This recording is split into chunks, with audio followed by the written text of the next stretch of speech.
Bon dia, benvinguts també als que ens segueixen per streaming. I començam amb aquesta segona jornada de la Fòrum Mallorca Experience Week. I si ahir vàrem tenir temps per la reflexió damunt els reptes energètics front al canvi climàtic. Good morning, this is a message from an interpreter's booth. The speaker is speaking in Catalan. No translation from Catalan is provided. We apologize for that. Comunitat autònoma a la nostra terra, que és el turisme. I li agraïm a Rosana Morillo, secretària d'Estat de Turisme, que hagi volgut compartir aquest dematí amb nosaltres i que ens doni la benvinguda i l'apertura en aquesta segona jornada. Gràcies, Rosana.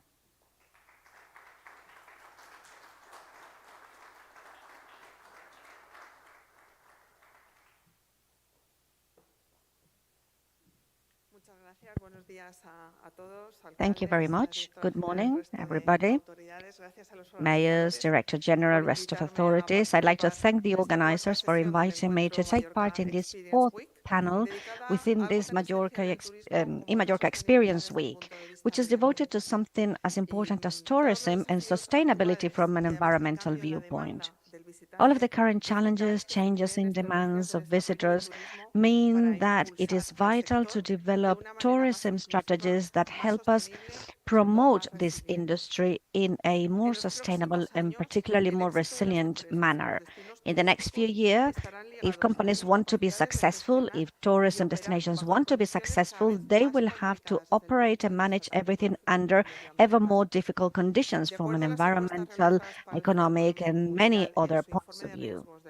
According to the World Economic Forum, in its 2022 report, environmental challenges and threats represent half of the main risks at a global level, together with extreme climate and loss of biodiversity.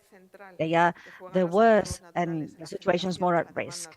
Due to the role that natural assets play when generating tourism, these natural risks present and pose a serious threat to long-term growth in this industry. Also, visitors and travelers are also appreciating sustainable options more and more every day. As you know, on the 21st of July 2020, the European Council approved that the next generation funds could be allocated to the member states to be able to face the social and economic crisis derived from the pandemic. The Spanish government, through the Recovery, Transformation and Resilience Plan, decided to spend 3,400 million to transforming the tourism industry in Spain. It is the greatest economic allocation that a Spanish government has ever made within this field. These funds were mainly aimed at mitigating the economic impact of the COVID-19 pandemic on the tourism industry.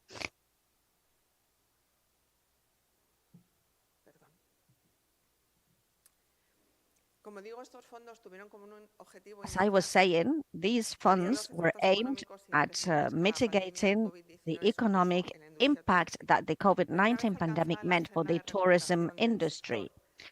Once we started with the recovery of the industry, the main goal is to work on transforming the industry from a comprehensive viewpoint, including different strategic areas such as sustainability, diversifying tourism destinations, promoting energy efficiency, preserving our historic heritage, and so on. We also want to implement specific resilience planning extra-peninsular areas such as the Canary Islands or the Balearic Islands, and many more things. As you all know, using these funds is something that was channeled via the recovery plan, which has three main pillars. Number one involves walking towards sustainability, something that is key for tourism in Spain. Tourism is not a product, but a way of management as a sustainable tourism above all, according to many international organizations. As the data show, tourism in Spain is in the way to recovery, and unless some unforeseen events happen, 2023 should be the year of full recovery with figures that are similar to those prior to the pandemic. We still think that we have to think more in the middle and long term so that our model has a sustained and sustainable effect, both from an environmental viewpoint and from a social, economic, and territorial viewpoint. The modernization and competitiveness plan for tourism is foreseeing a strategy that has to do with sustainable tourism for the next few years. Within the 2030 strategy in Spain, which wants tourism to be focused on sustainability for the future, we tackle, and this is not only in the hands of the central government and regional governments, but also in the hands of local authorities, and also in the hands of owners, trade unions, and experts in the industry. All of them are involved because we want this Tourism 2030 strategy in Spain to be a national one, not simply one led by the government, but a national one that allows the whole of Spain to keep on following the way to sustainability. There are 8 main axes behind this strategy, defining and dividing destinations, mature and initial, trying to find talent to foster the tourism industry, and then innovating in strategies and products, and also something that's really key, which is connectivity, particularly very relevant in islands. There are 3 more axes which have to do with sustainability, both in its environmental and social perspective, digitalization, and something very important that we saw during the pandemic, which is public-private partnership and co-governance, to create a national strategy for tourism and a national-based project where all private and public stakeholders must be involved, and which should allow us to continue following this path of growth. We should work this way, because one of the main pillars of sustainability, and the 2030 sustainability agenda clearly explains that, is that local inhabitants and residentials should benefit from any tourism strategy. We all have to be clear about that when we define a strategy, and we need to make tourism something that can create wealth also from a social viewpoint, instead of a tourism that destroys our territory or leads to conflict with the local population. So sustainability and social sustainability is one of our key priorities in Spain. It's not simply an option. Social, environmental sustainability are an obligation for the tourism industry, and they must be part of all company management systems, but also in all public policies.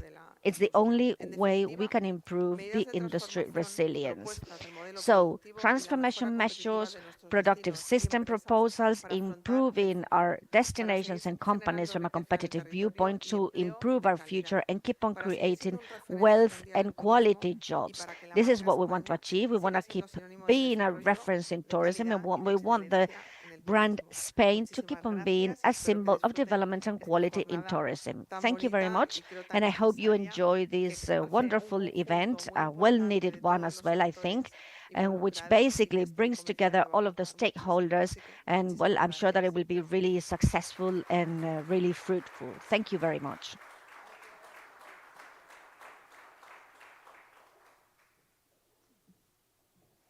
I segur que avui de matí descobrirem alguns dels reptes que ja han començat, d'altres que estan per assolir, però en qualsevol cas crec que tots estem d'acord que volem un destí sostenible i que volem entre tots construir aquest destí respectuós amb el nostre medi ambient. El moderador, conductor d'aquesta jornada d'avui de matí, de les ponències i de la taula rodona posterior, és Fernando Gallardo. Fernando és president d'Eurofintech i secretari del Consell de l'Aliança Hotelera. És una societat que està constituïda per 22 cadenes hoteleres. Ell és periodista, escriptor, conferenciant i analista de les tendències més actuals del turisme que tenim i que ve. I segur que ens pot explicar també coses damunt del nostre destí de Balears. Per tant, Fernando, gràcies i benvingut.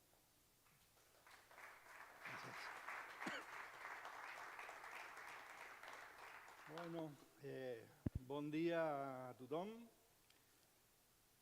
Buenos días. Good morning, ladies and gentlemen. La sostenibilidad pasa un poco. Well, when we talk about sustainability, things are somehow similar to that film by Johnny Guitar, where he said to her, "Lie to me and say that you love me." I can imagine myself in a hypothetical, idyllic talk between Mr. Biden and Putin, someone saying to the other, lie to me and say that you hate me. Because the more we speak of sustainability, particularly when we talk of environmental sustainability, the less sustainable we seem to be.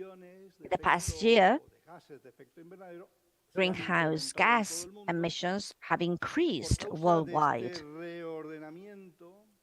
basically due to this sort of replanning and reorganization of our planet based on blocks, where Europe had to stop using the gas he received from the Russian pipelines, and it's had to move to receiving this gas, liquefied gas, in vessels which are highly more pollutant. So it's exactly the other way around as it should be. And obviously, it makes sense that Biden is taking profit out of this and is asking Putin to hate him because the film will look a lot nicer this way, like that about Johnny Guitar. We can't deny that when we speak of sustainability, many of us and many of the things we hear, we see, many of the things we work with is what we could call greenwashing. It's just marketing. It's just exactly that, greenwashing. This is something that we're starting to criticize more and more every day. And well, since I like to look at reality and observe what happens around me, well, Cameron spoke of the theory of complex systems and something that I really like, that, but that we don't pay a lot of attention to. We're all sort of guided by simple things and simple didactics, and things that have to do with sustainability are perhaps sometimes things that do not even need to be discussed. It's part of our DNA. Human beings have come to this point and situation thanks to the fact of being sustainable. Otherwise, it would not have been possible. And I'm talking of sustainability not only from an environmental viewpoint, and not only from the triple balance one, adding the social and economic aspects to the equation. No, there's something more to that, something deeper that has to be with our genetics, our idea of health, of longevity. Obviously, genetics should be part of that balance behind sustainability, shouldn't it? So there's a lot of greenwashing today. We have created a hotel alliance, the Alianza Hotelera, that appeared during the pandemic, during the lockdown, when we were kept at home and we had to rethink what we were doing and reinvent ourselves, when we thought that the pandemic was going to be hard, complex, and really difficult to cope with. It was a time when we thought that the rebirth of tourism was going to be really, really complex. Well, there was a group of hotel owners that answered my personal call and said, okay, technology is going to fight and win after this fight against the pandemic. It's not a new idea. We're going to have a planet, and we already have a planet which is global. The pandemic is going to make us even more global because there's not been a clear globality phenomenon in the past century as this one. This has been the most global event we've ever encountered. So a group of hotel owners, as I said, answered my call, and we created a chain of hotels that wanted to be global, that wanted to think of everything we do and define our characteristics, our feature, the diversity behind our hotels in a global manner so that we could reach all of the corners in our planet. This hotel alliance, it's not an association, it's called partners, and it's called an alliance of hotel chains for digitalization technology and for tourism sustainability. So the word sustainability is part of our brand.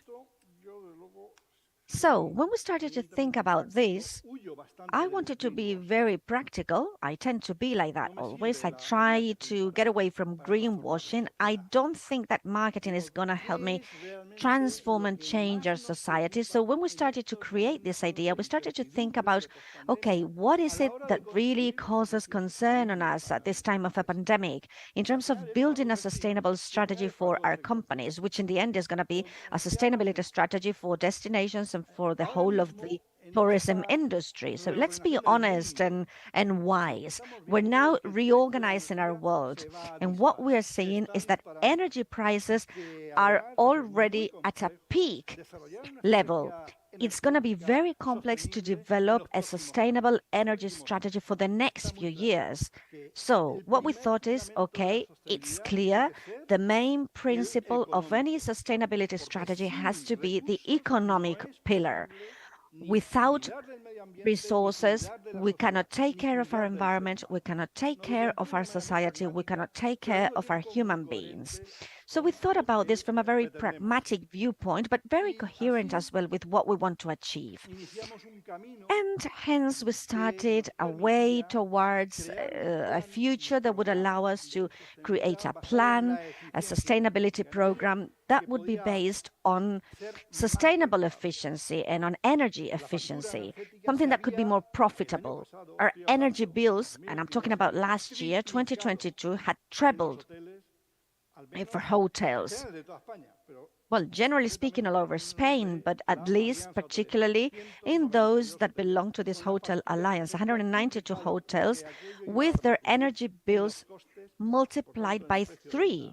That, as you can see, has a huge impact on our costs and on final prices in our hotels. So we started to think, okay, we need to think about what to do. Within this equation, we cannot simply think about, okay, the tourism industry has to make an effort, companies have to make an effort for sustainability, we have to make a sacrifice and so on. No, it's not enough with that. Within the field of tourism, there is an equation that we cannot get rid of. The equation is between service providers and those receiving that service, those buying those services. And both sides of this equation have to be committed to any idea behind or having to do with sustainability. And this is what we have started to develop. So the first thing, what do we do in the first part of the equation? What do we do at hotels? 85% of our hotels do not have any energy efficiency plan. This was published very recently indeed. It's a study we conducted that showed these data. So amongst many other technological resource-based management plans, we've embarked on an adventure that is an energy efficiency plan for the Alliance. We've embarked on it, as I'm saying, because we started working on that a year and a half ago, and it's now at a 3/4 level, more or less. This energy efficiency plan we have developed involves savings on the one hand as regards our energy bills, and then also in terms of CO2 emissions. If we're more efficient, we're going to have lower carbon emissions. It doesn't matter the block strategy we have. It doesn't matter if we have caused more pollution with greenhouse gases during the past year and so on. We have planted the best seed we could in terms of being opposing what has been done and what is being done by the world as a whole. And this is not a poetry of environmental sustainability, but a practical approach to energy efficiency, to economic sustainability as well. We've come down from the world of muses to the real theater. What are the main goals, the main targets we want to achieve? We have to, first of all, know and understand the consumption profile. We need to find where we are inefficient, what inefficiencies we have in any hotel today. How can we implement improvements so that we are more efficient and so that we can somehow stop these inefficiencies? We have to be aware also of the fact that the profitability of this program is the only thing that would allow the plan to continue through time. It's not simply drafting a plan, but making it sustainable through time as well. We also need to start and analyze an investment and savings plan. An investment and savings plan around everything that has to do with energy efficiency, replacing equipment and installations, making structural modifications. We talk a lot about climatization equipment, but we don't talk about the architecture behind that, which is really fundamental for anything that has to do with sustainability. Installation measures, all of that should be mentioned. Our architecture is hosting 21st century people with 21st century technology, but based on 19th century principles. And we have to change that. We really have to do something to drive some new architectural techniques. I'm not talking about the art, but about techniques here. That's one of our main goals then. And also another main goal, if we have these plans, these next generation funds, for example, that the Secretary of State for Tourism has just described, if we have that funding available, let's use it. At the beginning, we thought it was going to be some very interesting funding. Today, we've realized that, well, despite all of the optimism around it and all the nice things that my well-beloved Rosanna has just said, well, it's true that this is not enough for replacing even one piece of equipment. She's spoken of 3,400 million. Yes, fantastic for municipal governments, but if we talk about companies, it's 175 million that we have received for energy efficiency. And well, we have some tables that prove this. It's not just cheap talk. It's really clear and justified. So we've got a 5-stage implementation system. And what have we done here? First of all, audits. We've had an engineer visiting each of our hotels to audit everything in that hotel and detect all energy inefficiencies. We've analyzed consumption levels throughout a 12-month period, for example. How much do we consume monthly? Some of them obviously are not affected by seasonal changes, but others are hugely affected by that. And seasonality really imposes a different savings plan. Then we've done a diagnosis. We thought about, okay, what can we extract from this audit? What can we get out of it? And what are we going to do to try and find the best way to actually scale up the energy certification, well, the CEE official scale? Prescription is stage number 3. We've worked, well, we nearly reached 75% of our audits in hotels. We've identified those energy saving improvements that we can make. We've drafted some prescriptors. We've presented all of our results, what needs to be done, and we're now going to see what we can do in terms of life cycle analysis for all of these improvements we have planned.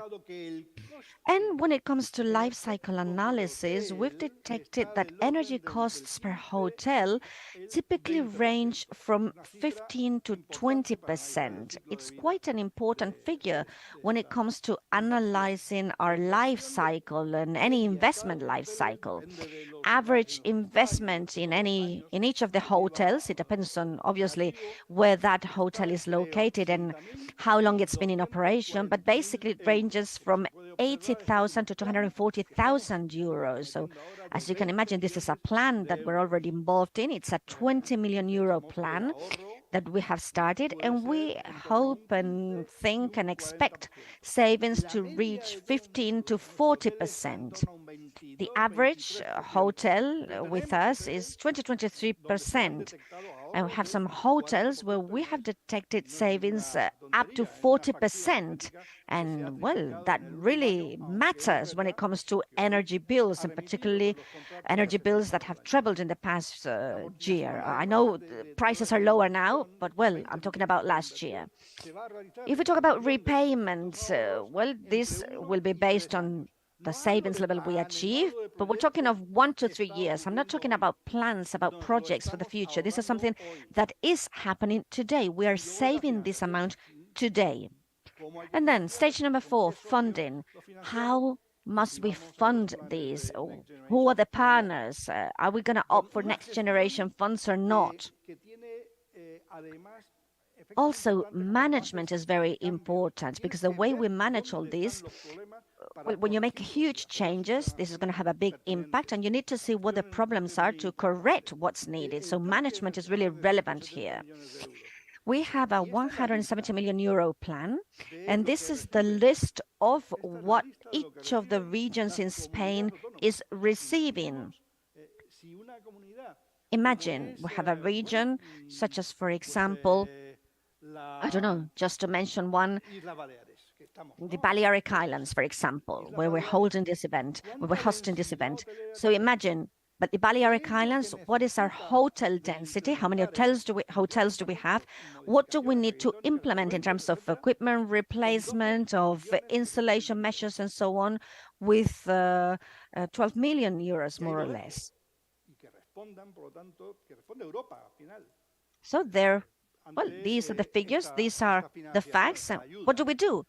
Let's the EU respond to this. It's such a small aid that sometimes we're not even paying attention to it. We would really appreciate it if the next plans to be implemented would allow us to increase this investment per region so that we could receive more.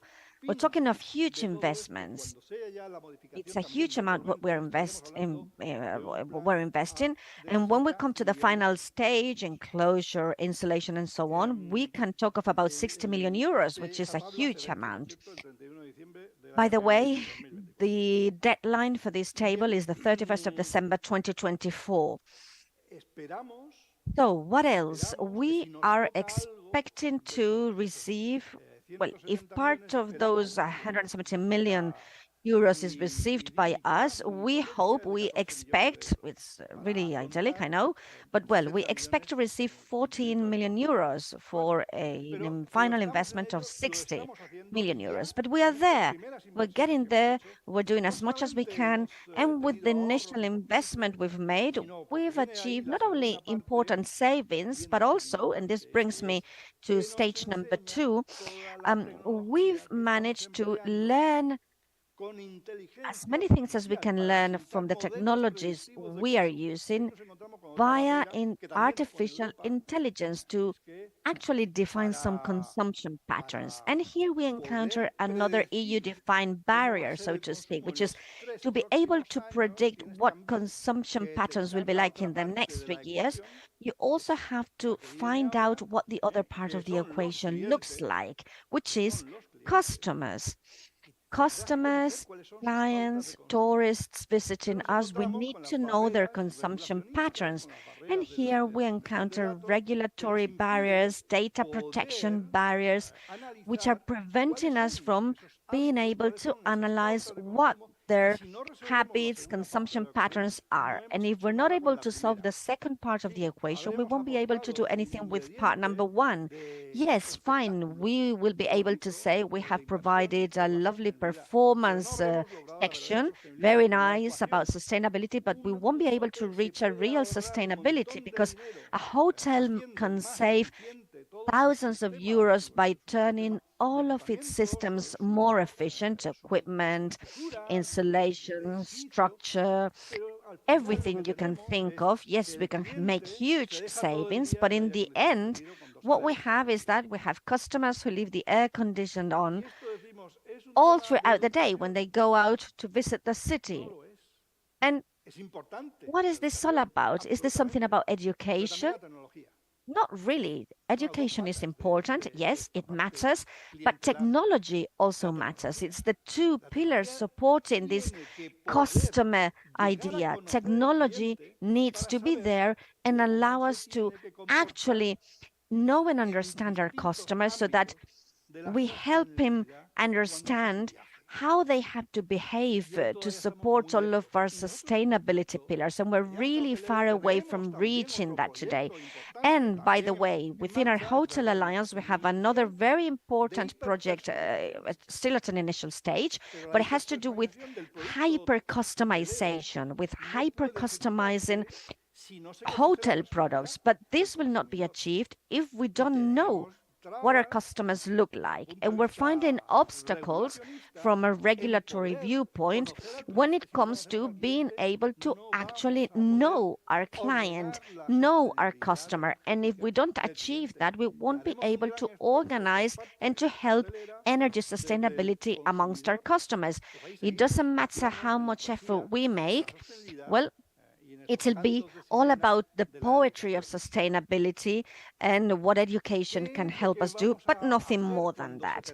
So what are we going to do when we come to the end of this first energy efficiency program, which, as I said, has reached a 75% level of development? So in 2024, we will implement a new program. It's been more or less configured already, more or less set up, and we are now waiting for the first one to come to an end. So we have, on the one hand, the industry side. They have made as much effort as they can. Now we have to look at the effort that our guests, our customers have to make. And to analyze that, instead of lots of legislation, laws, regulations, standards that are difficult to comply with, lots of banning, always this idea of creating, I don't know, a sort of police-based feeling. We're going to have a policeman, a policewoman behind chasing each of our citizens so that they monitor and surveil what they are spending, how much, how, and so on. Instead of that, we would rather use another strategy, which is the one that has always led to progress throughout our life. It's not based on banning things, as we can see, looking at the amount of wars we've gone through. So it's not that, it's something totally different. What can we do? We can enhance good sustainability practices. So instead of useless legislation, we need more awards, more credits, more incentives.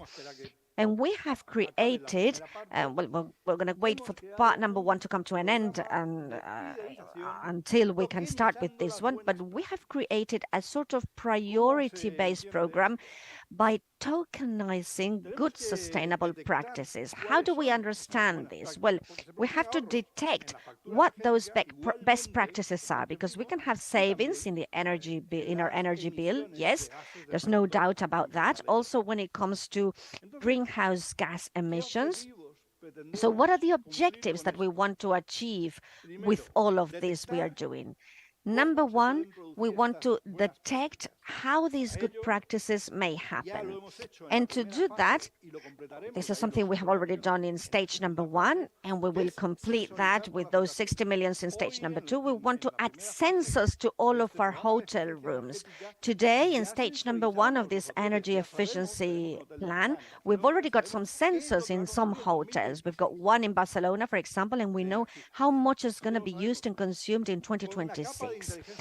We know that we've got an AI layer with sensors placed in critical areas of our hotels. Stage number two will have to do with customers, and it is then when we enter our rooms to we will place some sensors, not to see our guests naked, obviously. It's just adding sensors so that we know when that guest is inside into the room, how much energy she is consuming, and when they're not in the room, well, whether they are using energy or not. This is basic for an energy efficiency model. Here we have the control panel with AI, which does the projection of what's going to happen with this guest or the next one's coming up to 3 years for now in the program we have. And we define a reward system. We say so much saving, lowering the heating, not by law. Not by law. We turn down the heating or air conditioning without laws, but with awards, rewards. You want to consume more heating? Do it, but pay for it.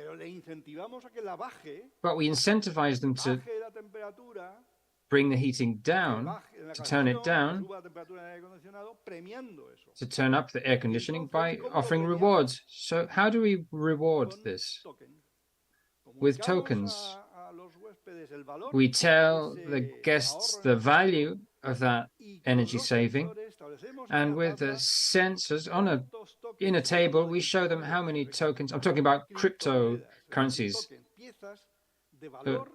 Items of digital value that correspond to tangibles. And a tangible is what one saves in energy at the hotel, along with other good practices that also have to be talked about. The issue of waste. Now there's a new law on waste, a new law on, but we can't fix all this with laws. We'll fix this with rewards. So we, instead of punishing, what we're committed to is to rewarding. And we're starting to see the results of this.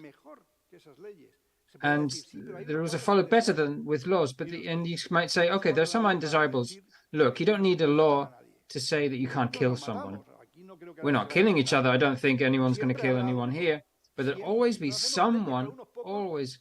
So we make laws for a few that limit the rest of us. They limit us all.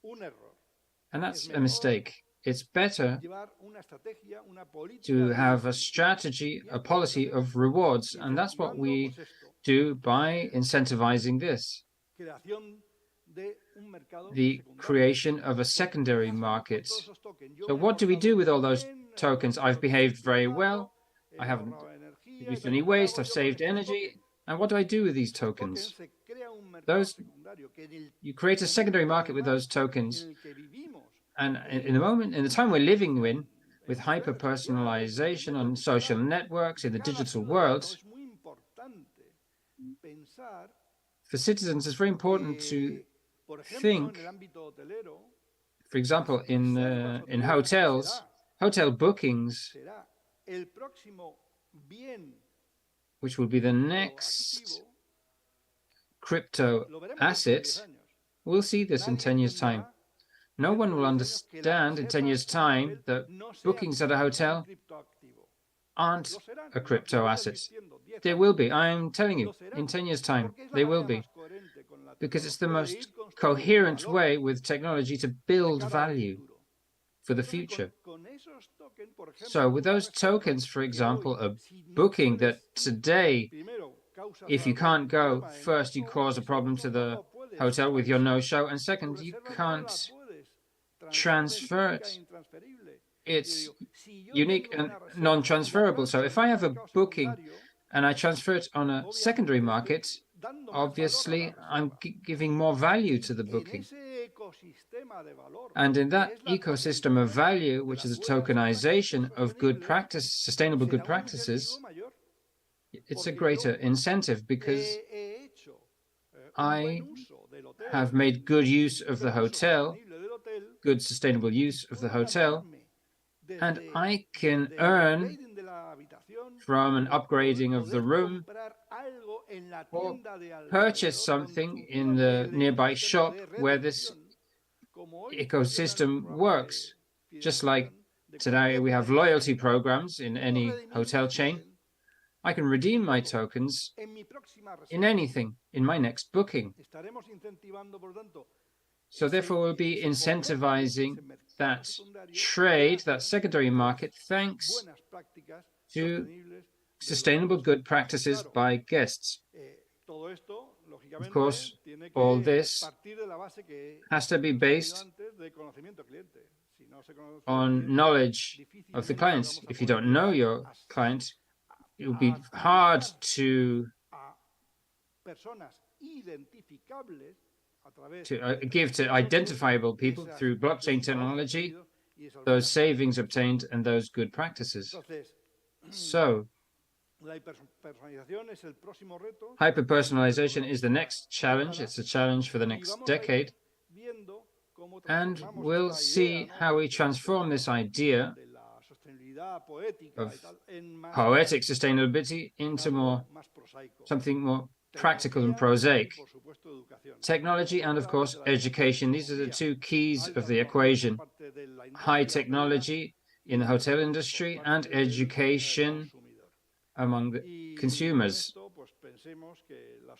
And with this, sustainability has to be profitable and profitability has to be sustainable. Con esto ya hemos terminado. And with Vamos a this, las we come mesas. to an end because now we're going to move on to the panel Quería discussion. And I wanted to sobre la leave this ecuación thought de la sostenibilidad, pero on the todavía equation about tiene que sustainability, but hablar still, Teresa Teresa has to talk Gracias. about architecture. Thank you.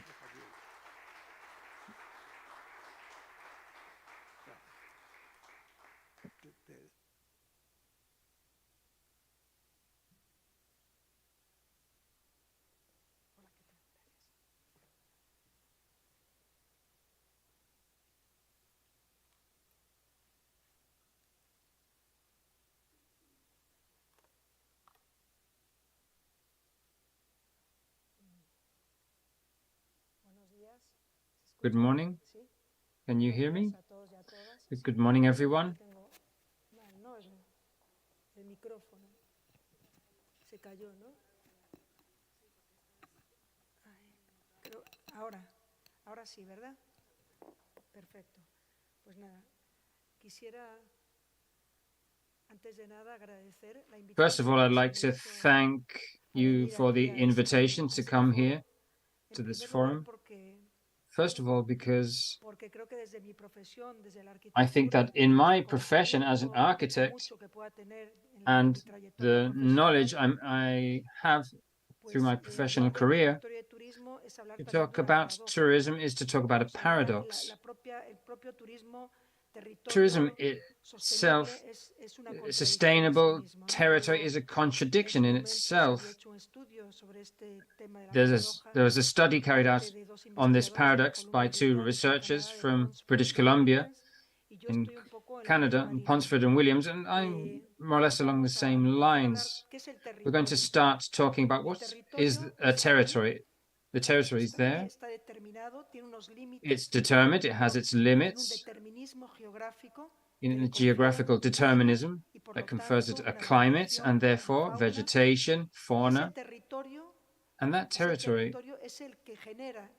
is what generates, and generated in the case of the Balearic Islands, where we are right now, it generated a tourism around a territory with its geographical features that enabled it to receive a tourism that year after year has increased and has generated an economic ecosystem that's very important. But the territory, due to that limit it has, due to those borders, has to be taken care of very carefully. And we also have to think that there are territories that are winners and others that are losers when generating economic activities. Because those territories that need, such as the case of territories with a very strong tourism sector, such as the Balearic Islands, they also generate loser territories. And what am I referring to? In a territory such as the case of the Balearic Islands, where there's a huge economic sector, which is tourism, it needs other territories to give that one, for example, it needs others to generate food products, energy, and it also needs to collect, those territories need to collect the waste. From there, the importance of thinking at a global scale, or at least a regional scale, with a scope that allows us to better understand, so lifting up our focus from the problems and solutions that can be generated from the territorial system in the tourism sector.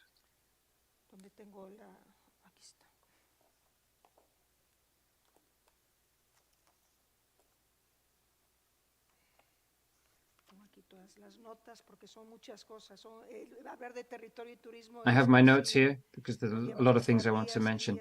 We could spend days and days talking about territories and tourism.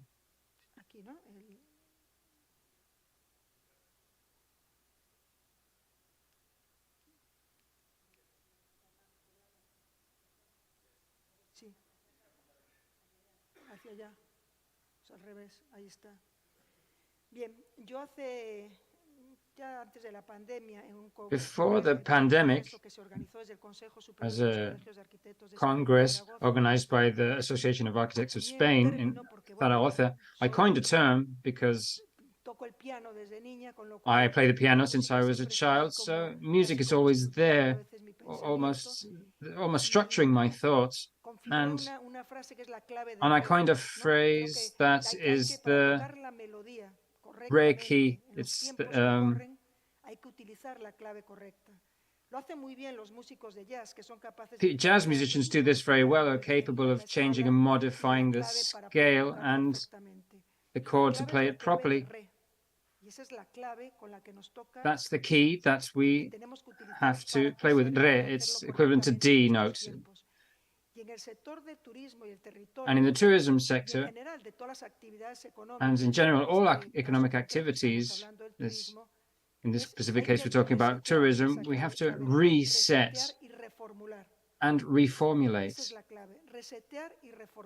So reset and reformulate.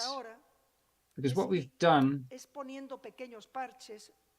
is apply small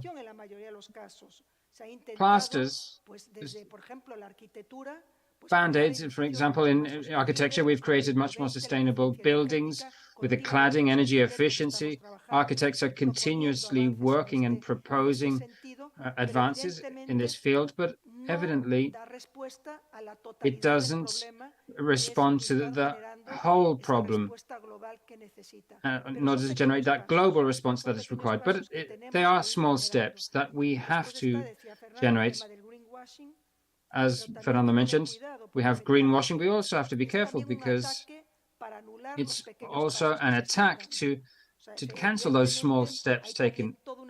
Of course, there's a whole economic culture around sustainability that is leading to big business, of course. So we also have to be careful of what we're generating. Let's not let them be band-aids, but business around a sustainable model, which it is not. But it is true that there have been important, those small steps. Sometimes we're not really aware that they've been taken, but there have been significant steps. And in the construction sector, which is what I know, to create sustainable models in both the material constructions and in the construction itself. That's why I say we have to be careful, because when you attack greenwashing, we could maybe be unaware that we're stopping or paralyzing the progress that some of us are trying to make in relation, avoiding that collapse of territories, that collapse, therefore, of the whole economic system if we continue along the path we're on now.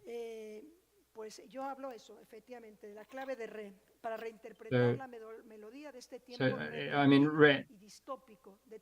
to reinterpret this sudden and dystopian time, to create a profound transformation and create new utopias in the tourism sector, given its huge impact on the territory and its ecosystems. I have a few figures here that I wanted to share with you.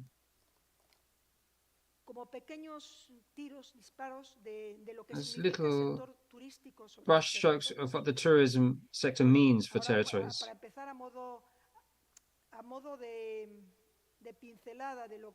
Just to give you some brushstrokes of how territories have been changed, or how territories have been occupied, which just a century ago weren't occupied. There is a big promoter of the alteration of ecosystems, and therefore territories. It's Mr. Corrier, the inventor of air conditioning, because at that time, territories that couldn't be occupied because you couldn't live there, it was possible to occupy them. So apart from being a big changer of territories with air conditioning, I'm thinking about countries in latitudes where there's no way you could live there, and today millions of people live there. Air conditioning is an element that precisely generates the big transformation of the territory at a global scale. At the same time, it also generates these coolant gases that have an effect on the ozone layer. So therefore, air conditioning is also at the origin of the alteration of territories and also linked to the tourism sector, because a majority of the tourism sector linked to beaches is in climates that need air conditioning. Now, in the tourism sector, the alteration of the territory takes place, is in 49% caused by transport needed for that tourism sector to work. So therefore, infrastructures, roads, airport infrastructures, railway infrastructures, so all the infrastructures required so that that mobility can exist and that connectivity. 49% of the generation of pollution and 6% is due to construction. That's where architects come in and our responsibility, promoting and fostering new construction models that are less polluting. 6% is accommodation, 8% services, and 18%, rather 8% would be agriculture, which would generate 10%, which is food and drink, and 12%, which is waste generation. What is the pollution we cause on the territories? What is the contamination by the tourism sector on territories? It would be 0.82 per mile in 88 pounds per mile. Cars, 0.55 a small car, 0.13 train, 0.10 bus, 0.07 ferry. So there's the paradox and the eternal question we all ask ourselves. Is it possible for tourism to be sustainable? Is it possible to have sustainable tourism? And based on that, as has been said, we have to reset and reformulate. And it doesn't need to be done with a catastrophist or apocalyptic viewpoint, but quite the contrary. Just being aware and taking steps, creating disruptive models, that's already enough.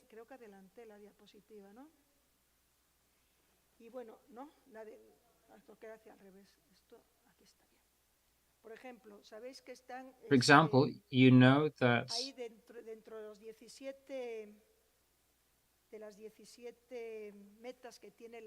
among the 17 SDGs that the UN has by 2030, 10 of them directly refer to the tourism sector. For example, point 6, clean water and sanitation, 12, responsible consumption and consumption. These are the SDGs for 2030. 13, climate action, 14, underwater life, 15, land ecosystems, life, affordable and non-contaminant energy. So of the 17 goals that the UN has for 2030, half of them affect the tourism sector. From there, the importance that we have to be aware of this. I took these photos on some fences on a street in Ibiza in the summer, and they struck me because there's this increasingly loud voice by some groups against certain types of tourism, but in some cases it's also some formulas are almost terrorist in how they attack tourism. We all have to be aware of the economic importance it has, and therefore the social importance it has, particularly in regions such as the Balearic Islands, so we don't reach those limits of such hostility that they seek to paralyze an industry that has generated an economic ecosystem that is very important for the islands. In 2009, and now this links to the climate crisis, In 2009, a group of 29 scientists published the framework of the planetary limits. The territory has its limits, it's finite, and it's occupied through need or through desire. Through need to eat, for example, agriculture, and through desire, such, for example, the case of tourism or other activities, which are desire, but also a need because it generates an economy. These 29 scientists identified and quantified the 9 ecological limits that interacted on a global scale to designate a safe operational space. The 9 planetary limits are climate change, phosphorus and nitrogen flows, the use of fresh water, change of land ecosystems, biodiversity, acidification of oceans, the exhaustion of stratospheric ozone, atmospheric pollution, and chemical pollution. Crossing those limits puts at danger the safe operational space for humanity and causes serious risks to humanity. In 2019, the Rome Summit talked about the risk. It makes a call for urgent action to prevent a global crisis due to the effects of human activity on the stability of the ecosystems that support life on Earth. The plan states our models of economic growth, development, and consumption are pushing the systems of vital support of the Earth beyond their natural limits.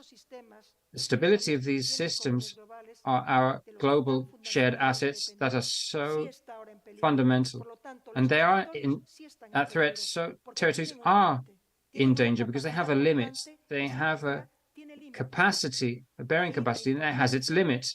From there, the importance of taking this into account when we talk about those resetting and reformulating.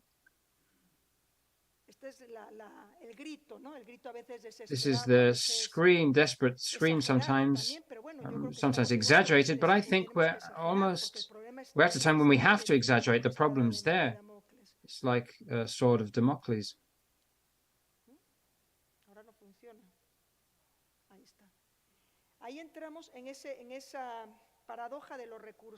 That's where we come into the paradox of resources. This formulation of these two researchers in the University of Columbia from a specific department, research into natural resources and tourism, the paradox, the resources paradox. Up until today, it has characterized the relationships between tourism and the environment for decades. But the climate crisis and its seriousness and the different forms of pollution, environmental pollution, and the deterioration of ecosystems brings up the urgent need to analyze the paradox of resources and tourism. In this contradiction, we need to know how to manage it. So what's the vision to manage that paradox of resources?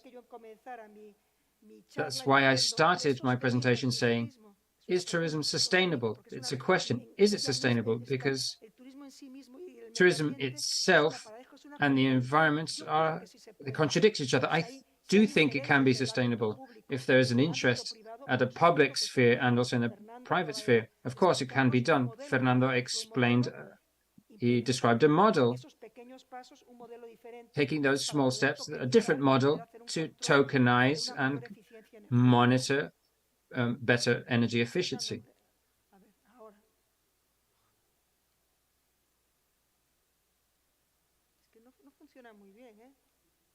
It's not working very well, this.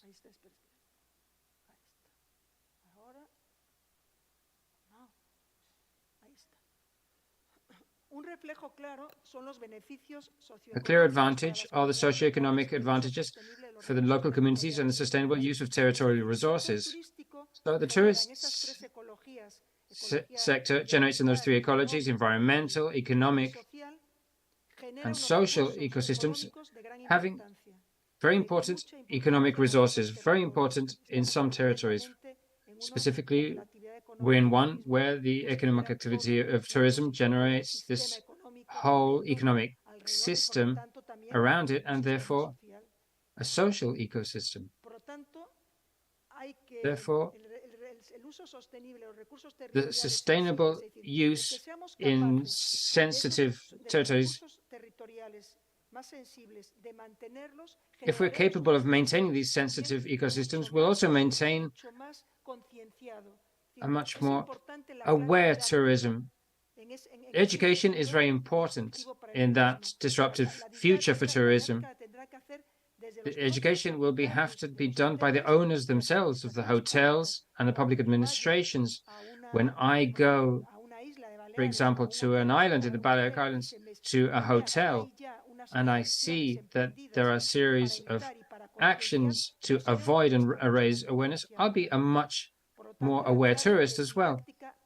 So education for me is very important regarding the territorial issue. Economic activity is important, but also the preservation of territorial heritage and natural heritage to maintain biodiversity and also cultural heritage to sustain identities. That's also important, the issue of maintaining those territorial identities. We have to carry out a territorial level analysis, not only at a local scale, but also at least a regional level. And if it can be broadened, the better, because there are territories that are losers because they're needed so that those winner territories at an economic level and also at a social level can have energy, they can have food, and so on and so forth. Competitiveness also involves the creation, in line with what Fernando said, it involves the creation of high added value. In that future for those territories, it's important that competitiveness is not only in the balance sheet at an economic level, but it also has to be the sustainable value also must be taken into account on the balance sheet. It's necessary to develop a work methodology with spatial analysis techniques in order to identify the different patterns in the tourism dynamic. And I'll end here. So, reorient the management of the complex relationships between the territory and tourism, adopting more collective, multidisciplinary and visionary approaches in the planning of the tourism industry to face the environmental and sustainability challenges that are broader and more generalized. The problem is always approached from a series of simplifications that mean that the debate from the very start is mistaken. So therefore, in order to build the model for the future for the tourism sector, we have to fine-tune when choosing the territorial planning model that's adequate so that the solution doesn't veer from the origin of the problem. Reset to reformulate. I'll finish here because I've used up too much time. The climate emergency means that without any excuses or delays, we have to adopt this structure. In most cases, decisions have been made regardless of the impact on the territory, on the rural environment, and on the natural space, indifferent to ecosystems and indifferent to the ecosystems that it needs to sustain the tourism sector: energy, food, water, and endless resources. And have to absorb lots of waste. Territorial planning should foster beneficial relationships between different levels. A shared responsibility in decision-making. This is crucial. A shared responsibility in decision-making between the territorial planners, which in this case are architects, urban planners, the economic sector, and the public administrations. We either do this collectively or it will never work. Building a disruptive vision offers collective answers and takes advantage of the paradox of the climate crisis. These 3 points is where this future that's already here, the tourism sector has to rely on these 3 things: on a disruptive vision, collective response, and using that paradoxical vision. Thank you very much. I've used up a bit more time than. Thank you all very much.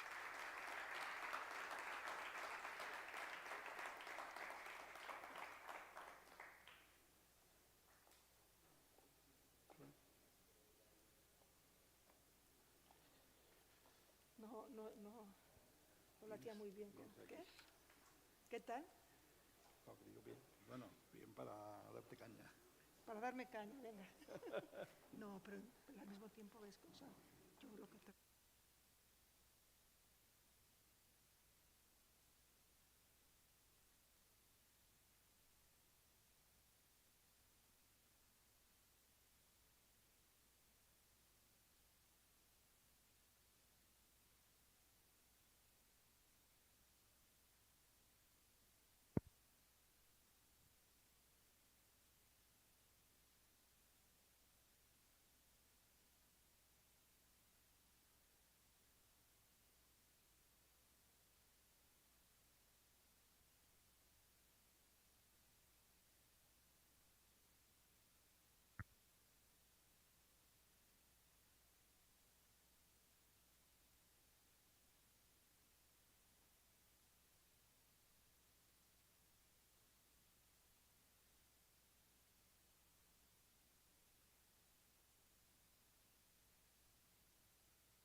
Entonces, bueno.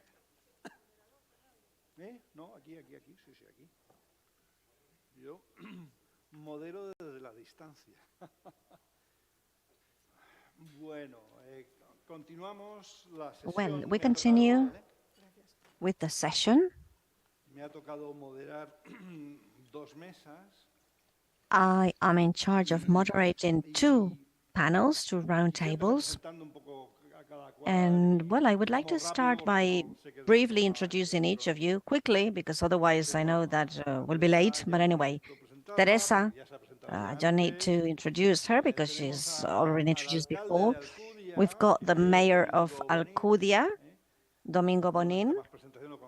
I think he doesn't need any further introduction. You all know who he is, the mayor of such an important tourism destination here in Mallorca. Then we have Sebastián Aguiló. He is the director of economic promotion and tourism in the municipality of Sóller, also a wonderful destination in a different part of the island that I really hugely appreciate also. We have Josep Cifre. He is the technical commercial director of Adalmo.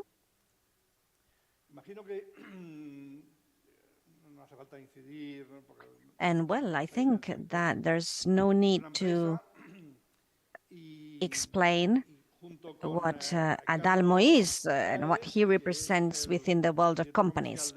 Then we have Carlos Saez, commercial director of Sampol.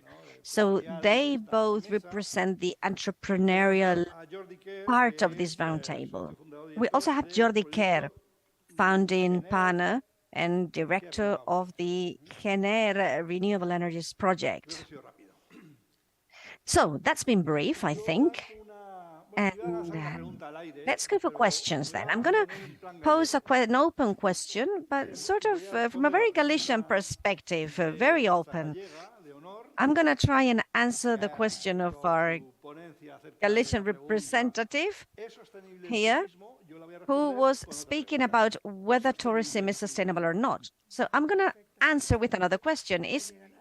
Are human beings sustainable? It's very Galician, this perspective, yeah. Answering with a question. Exactly, that is the question. Is demographic growth sustainable? Because there are countries with an environmental footprint per person that can be a couple hectares. In the US, for example, it's 10 hectares per inhabitant. But if we increase consumption in these countries, we're talking of 2 hectares, and we increase this to 3, 4, then, well, this planet is not going to be sustainable, obviously. Our territory is not going to be sustainable. We have some limitations. The planet itself is a limit or a limitation, isn't it? And tourism activities is another example of some human activities that are not sustainable. Does anyone think that we human beings can reach salvation? Because she's saying that we're not sustainable. That's a condemnation, so to speak. we're not sustainable, but we can make progress. We've been doing this all throughout humanity. And we've had eras that have been fantastic and really successful in terms of making progress. We've been able to advance towards more equal-based societies that are more aware of what our planet represents. The fact that we are here today in Inca wondering about this is an example of, well, the fact that there's some light to cast upon all this. So we can keep on making progress. A pessimistic person is an informed, a well-informed, optimistic person. I am informed, but I'm not pessimistic. I think that things can be solved. I do not use that break key so much. I go for the T one rather. And, well, I think that we have to be optimistic and think about the fact that human beings do not need to be sort of the planet equation, that sort of anthropocentric human wave. I mean, when we think about the sustainability of our planet, it's obvious that this is a very subjective human concept. Our planet will be sustainable with or without us. The moon is sustainable and there are no human beings there. Mars is sustainable. The sun is sustainable without human beings. And the universe, which is not limited, quite the opposite, it's finite and unlimited. The universe allows us to understand that the basics of all of us human beings are basically, well, related to growing and making progress. And we have technology to help us solve any problems we may encounter. So that idea around limits that I presented before with some nuances, obviously, when we speak of limits, I mean, we will talk about the limits to growth, for example, growth of tourism here in the Balearic Islands. This is frequently argued and discussed. Well, when we say all this, well, the Balearic Islands is a group of islands that's bigger than the 5 main counties in New York City. Well, in New York as a whole. At the beginning of the 15th century, of the 20th century, sorry, I'm not talking about the Middle Ages, we thought that the load capacity, the territorial limits for New York was 1 million inhabitants. Today, those 5 countries are inhabited by 16 million inhabitants. We have 8 billion inhabitants, 8 million human beings inhabiting this planet, the Earth. And we will probably be more, probably 12 billion by the end of this century, maybe 15 in the future, and we can still keep on growing. Why? Well, because we have to think that the way we live today is not the same as the way we used to live a century ago, 1,000 years ago. And working or living based on a network system would bring us back to living in a cave, and that's not going to be possible. So the issue, the main question here is, and I think this is the question I pose to you all, is how do we do this? What should we do so that the subjectivity of sustainability is more coherent with our changing way of life? Because, and I insist, our lifestyle today, tourism consumers, is not the same model that we had 1,000 years ago. So how can we build a planet that's more habitable for all of us, with the idea of having and reaching an environmental sustainability?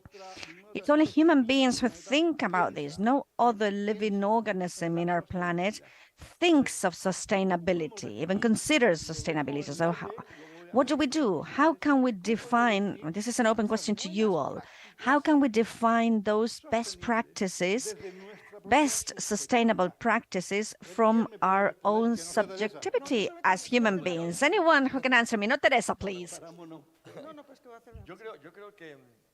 Well, I think that this is a very interesting thought, but in the end, what I really think is that perhaps it will all be about being able to adapt. More than a problem about sustainability, it's a problem of adaptation, because in the end, what we are realizing is that, well, every time we have to make a drastic change, we can't smoke in a bar, we have to wear a helmet when riding a motorbike, whatever. Well, these are changes we have to adapt to always. The economic model in Mallorca is one that we're still adapting to. We have to adapt to a new model indeed. And we have to work so that this is a sustainable model. That means adapting ourselves to what's new. So the model for the future, whether we are 8 billion or 12 billion, that's going to be based on our power to adapt as human beings to be able to face any kind of change. That's what I think. Anything you'd like to add before Teresa? I know she's going to want to add something. Well, I think in the end, we learn from our mistakes. We've been open to infinite growth, industrialization, to an uncontrolled emission of greenhouse gases, until those who were scientists raised their hands and said, oops, something is happening, we have to start and change. Attention, please, it's urgent, because the temperature increase we are experiencing is going to cause huge changes that we're already feeling and perceiving. So from this viewpoint, I think that talking about awareness, is very relevant. When somebody is involved in a tourism activity, this is not really required for our basic living. So from that moment on, we should start and think, okay, this is going to have some sort of carbon footprint and so on. The CO2 footprint derived from tourism, this has been mentioned, has to do with, for example, what I do as a tourist. I travel around Mallorca when I rent a car and so on. I think, well, we need a humanity that's informed so that human beings can be aware of their own acts and thus react. Has something changed in my life while changing my behaviors as far as eating is concerned, for example? Well, I'm not going to turn into a vegetarian, but it's true that for example, if I say, being aware of the fact that, okay, I'm going to travel to Prague this weekend, and the active act of thinking, I'm going to eat this piece of meat or not, well, there's a difference between that. So everything around this and about knowing how we act as human beings, that's very important. We all have to be aware of the fact that everything we do leaves a footprint. And we need to really think about things around education, what we eat, family, and so on. Some things are necessary, some things are voluntary. And we have the option of choosing and deciding, for example, what kind of tourism we're going to practice, where we're going to get to, and, well, what we're going to do. Yes, going back to your first question, are we sustainable? Well, not really, but we have to be sustainable. There's no option.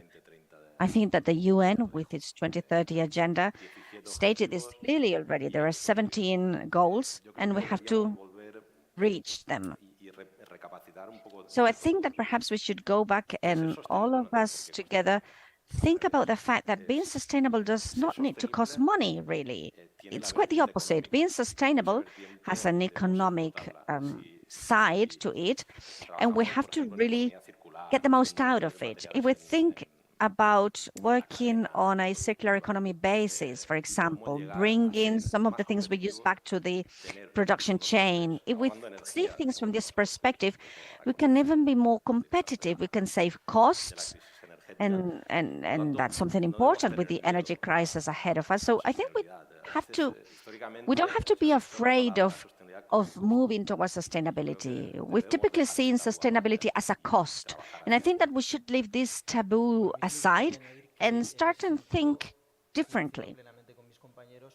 Well, I totally agree with my colleagues in terms of what they've said, but I'd like to add two more additional pieces of information. One has to do with information, both entrepreneurial information within hotel health, for example, and also the education and information about new generations. I've got two daughters, and they surprise me day after day when I see how involved they are within the field of sustainability and how much progress they are making.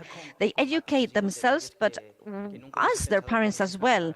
Well, I would have never thought that they would be behind me with regard to this. So this is something we have to bear in mind. And then also technology, digitalization.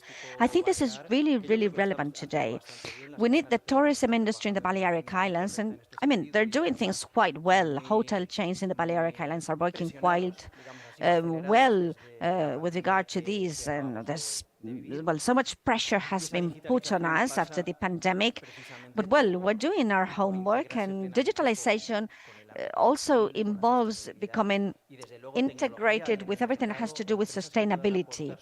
There's technology, there are companies in the market that can provide us with solutions to improve, well, and to move towards best practices. The technology is there, digital tools are out there available, so we just have to use them, as you mentioned, for some of the initiatives you were referring to. I've got a question for the mayor of Alcudia, by the way. Yes, but if you allowed me, I wanted to add something. I mean, I totally agree with what my colleague here has said as regards the establishment of sustainable policies via action protocols in all spheres of actions, the field of employment and many others. It's true that this may have quite an important initial cost, yes, but that is recoverable through time, because if we establish serious, strict protocols in terms of water, energy use, and so on, well, initially, that may mean an important cost when implementing all that in a private household, a business, a hotel, whatever. Yes, we do have those initial costs, but there are clear shows that this is working in the middle and long term, and that the economic profit is also relevant in the long run. I wanted to add something, because you said you belong to the T key, I belong to the Ray one. If I belong to the Ray one, well, that makes me think about Renaissance. You were talking about the pandemic, for example. When the pandemic struck in Florence, what did that lead us to? To a Reiki, to the Renaissance of Italy. That's what I'm talking about. Renewal, reformulating. I'm not talking about, I mean, this Reiki is not something negative, but the opposite. It's a positive. And you were talking about human beings being in planet Earth. That's the planet. It's the planet that balances or imbalances. It does. We are living in an Anthropocenic era. You know this very well. This is clear to all scientists. Scientists have proven that this is like an Anthropocenic era. We, men and women, human beings, are the ones who are really making decisions about what we do and who are really having an impact on our territory. So we have to be aware of that. If we're not aware, as you were saying, well, there's nothing we can do. And that's why I refer to this Reiki positively, talking about a renaissance and renewal. Well, changing topics slightly. I've got a question for the mayor of Alcudia. It's difficult to answer it. I don't know if he'll dare to do so, but well, let me go for it.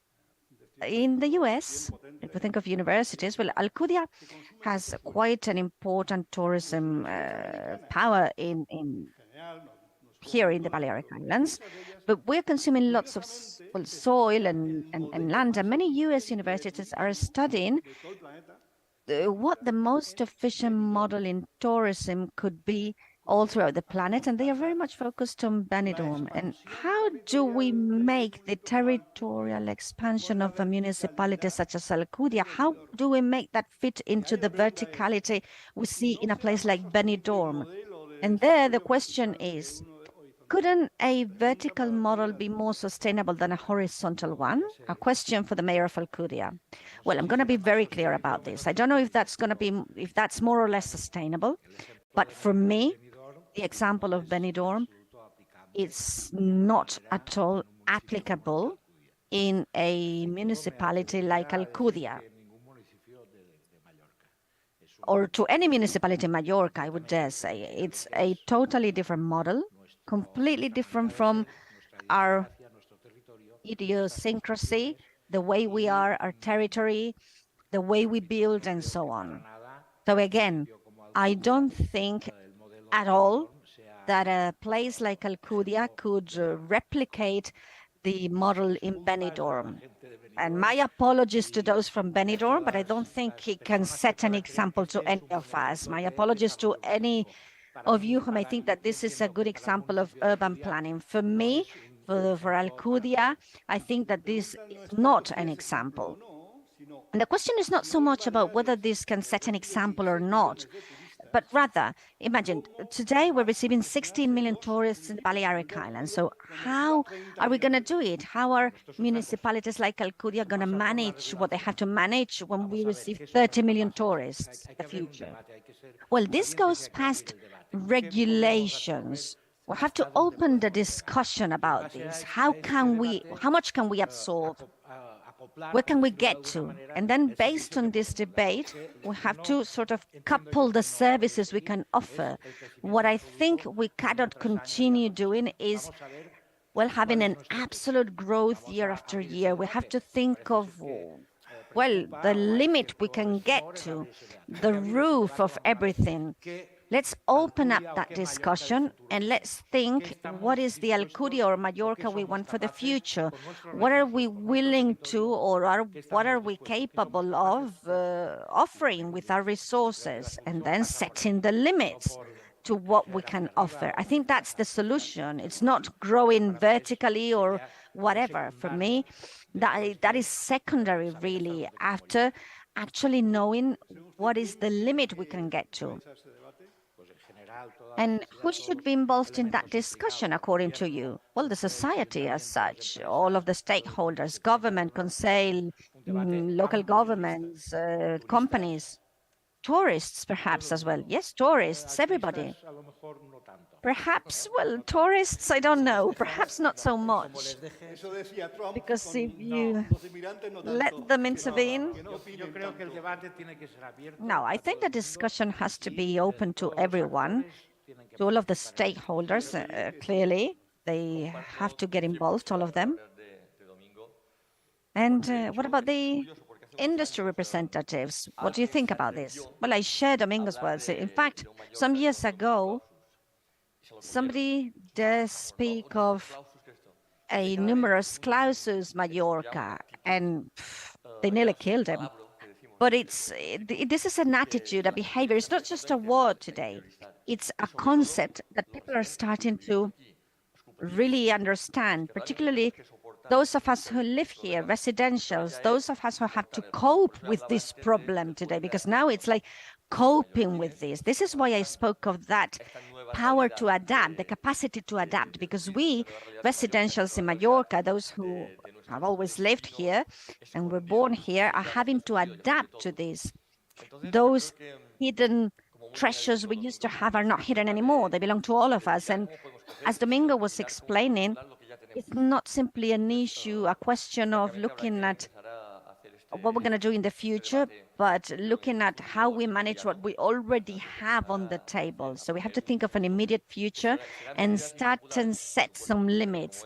They are going to be unpopular, those limits and measures, yes, no doubt about that. But as I said at the beginning of my speech, of my intervention, well, we've always introduced measures that were negative and that we had to adapt to. And in fact, today, we would not consider going back to the past. So we will have to make decisions. All of us are going to have to go for it.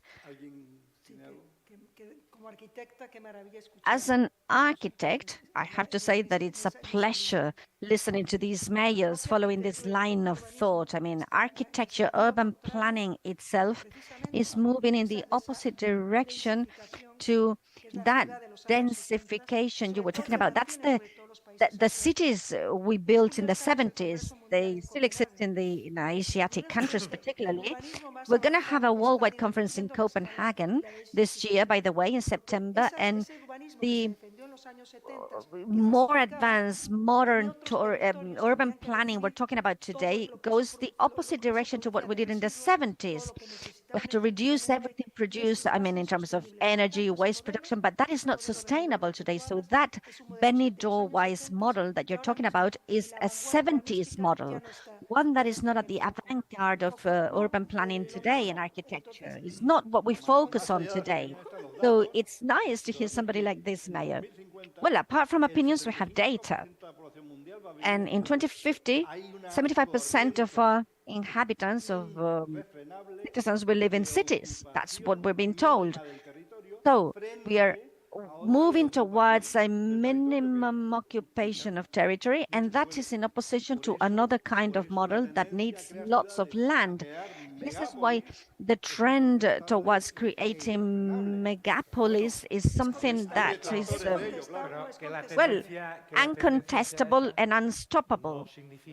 Well, that may be the trend, but that doesn't mean that that's the best option. That's the official speed of mega cities. It doesn't mean that's the wisest thing to do. If we have to, I think you spoke of 2050, yes, didn't you? Okay, if we have to get there, let's try and revert this model. Let's try from the administration's perspective and from what we're doing, let's try to implement and promote another model, which is not based on concentration from my viewpoint. Yes, I totally agree. I mean, there are opinions and ideas for everything. This is why I wanted to put this on the table. Okay, we have to speak of best sustainability practices, good practices around sustainability, how to add incentives to this. So, well, thinking about these good sustainability practices, what can we do? We talk a lot about education, but we're not talking about the financial instruments and tools, for example, that should allow us to incentivize those good practices. It's not simply a question of being aware or awareness raising, but many more. There's many more to that, isn't it?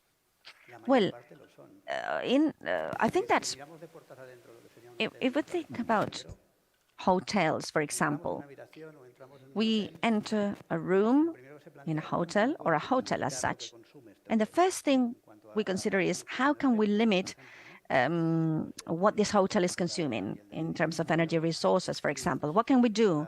We can improve the buildings, we can use screens, well, digital tools to control what we're doing and so on.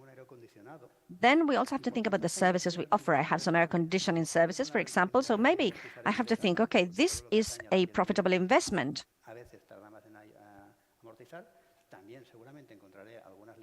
I am going to find things that can be easily repaid in terms of the building skin. I will also be able to access some next generation funding that will help me probably, but then I have to consider some other things. I open the tap and there's water. Where does it come from? From a well, osmosis? The air conditioning. What kind of air conditioning system do I have? Is it efficient or not? Should I perhaps renew and change the heat pumps I established 15 years ago? Maybe that's profitable because I'm going to move from a machine that's 2 kilowatts per thermal hour, and I'm going to move from that to one that's going to have a yield of 3 or 4 kilowatts. If I use geothermal energy, that's going to be even more profitable. I can also use, or what kind of cooling system do I have in these refrigeration chamber? Am I using conventional cooling agents, or can I use some other new ones, or whichever, propane or whatever? Or for example, as for lighting, a LED system, do I have that in place or not? Where does this power come from? Do I have a self-consumption system in place or not?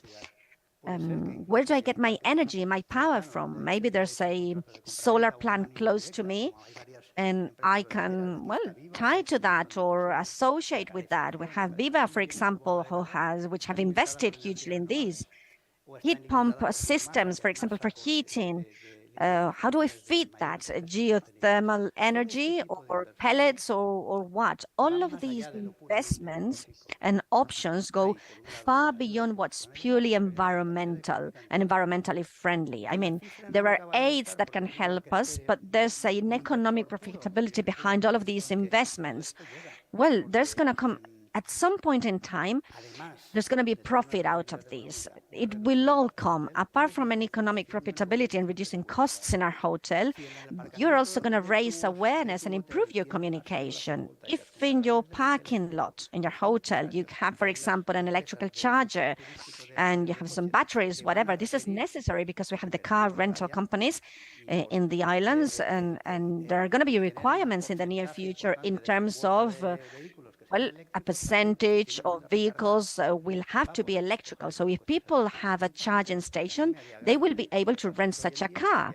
And many people are doing so already. I mean, we cannot have a problem with electrical charging points today.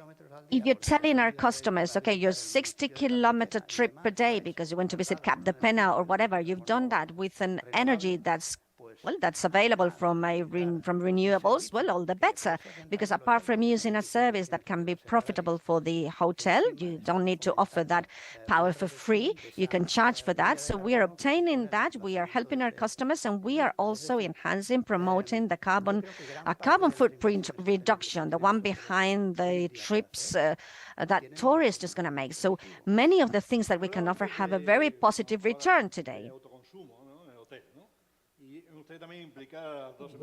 Also, self-consumption in the hotel. Is this self-consumption feasible? Can't energy be generated beyond 2 kilometers from the hotel? Well, is self-consumption possible? Yes. Through renewable energy? In our opinion, today, no. Is self-consumption possible in a hotel in the Caribbean? Of course. We have hotels that are disconnected from the grid and are 100% self-sufficient, but not with 100% renewables, but with hybrid energy, a cogeneration, highly efficient gas cogeneration plant added to solar. And these buildings and hotels, we're talking about macro hotels, the huge in size, are able to self-supply and are 100% self-sufficient. But what happens? We go from the Caribbean to the Balearic Islands, and the regulations change. The regulations in the Caribbean, Dominican Republic, Jamaica, Mexico is one, and the regulations here in Spain, and specifically here in the Balearic Islands, doesn't allow this kind of technology. So here we have to clearly go to solar, photovoltaic, renewables, etc., with everything that's already been explained, and we know how it operates and works on the islands. So we would achieve percentages. If we're at 30–40%, we'd be very grateful. But that sustainability of this self-consumption you mentioned, it's what I say, it is feasible in other countries, but in Spain, in this case in the Balearic Islands, that 100% self-sufficiency with renewables isn't possible. Unfortunately, renewable energies also go through trends. It seems that when we talk about photovoltaic, we have to fill the Balearic Islands with solar panels. When we talk about turbines, we need to have them everywhere. I think we have to look for a balance. For example, now biomass has been forgotten over the last 2 or 3 years. When, for me, it's a very important element. We have forests that are unmanaged. There are wildfires. So therefore, should isolate ourselves from trends and look for a balance. And if we're able to do that, we're going to achieve very high percentages of renewables. We have a lot of roofs. We have, it doesn't matter if we consume territory. We have a lot of elements that can allow us to generate renewable energy. But it's no good to have Mallorca full of solar panels or wind turbines, but we need to look for a balance, integrating it. At the end of the day, we live here, we have to find a balance. Renewables and non-renewables. Yes, that's right. Fernando, could I say something? When you talk about renewables, it's as if we were standing still, and technology is progressing every day. So we're on a path where we'll have more cutting-edge technology every year. So we have to be optimistic. Of course, we have to be optimistic. I'll explain. One of the main problems we have now with renewables, in this case with solar panels here in the Balearic Islands, are the hours when there isn't any sun, and you're not generating. But we have a lot of days where we generate above the consumption that the building has. So where are we heading towards? We're heading to lithium, yes, that's right. So batteries, is there lithium in Mallorca? No, that's the problem. In line with what Teresa is saying, we have to wait a bit for all this to evolve so that they're more affordable. It's complicated. Yeah, I was talking about complex systems. This positivism regarding sustainability. When we go down to Earth, it turns out this isn't possible, or that isn't so sustainable. Talk about the poetics of sustainability. You find that you have to face reality, and things aren't so poetic. But today, the reality, but I remember perfectly well 12 years ago or 15 years ago, when very few people had heard about electric vehicles. I was in projects to implement charging points. At that time, when the government and municipal councils were promoting implementation of electric vehicles, there were some in shopping centers and some hotels. They had these charging points, and that's it. That's 15 years ago. Technology existed, and was it interesting and correct? Yes, but it wasn't the time, it wasn't the moment. And I think we're in a similar position today. If you'll allow me, I think on the one hand, we have the clear directives in the law, the partial decarbonization by 2030 or 2040, then total by 2050. We have a demand where 25% in the Balearic Islands depends on electricity. The rest are other consumptions, thermal and so on. Those that derive from transport. Decarbonization means decarbonizing all of this. So it means reconverting these 3/4 of demand in the form of fossil fuels, mostly probably into electricity and then hydrogen. It is true, and I'll refer to another case, when we were setting up the first solar panels in Mallorca, they received a bonus from the state for 47 cents per kilowatt. Now they're capable of generating it for 3 or 4 cents. So in 10, 12 years, there's been huge development in this field. Today, batteries are based on lithium due to an issue of space, particularly in cars. It's a technology that enables you, gives you the kilowatts per hour per kilo. You need to use this. But what they're working on in stationary batteries are different types of batteries with sodium redox reactions. Some are even use paper waste. This will evolve and will do so very quickly. But what is true is that battery has a very important factor to bear in mind in the energy transition. And it's going to happen. I have faith in this.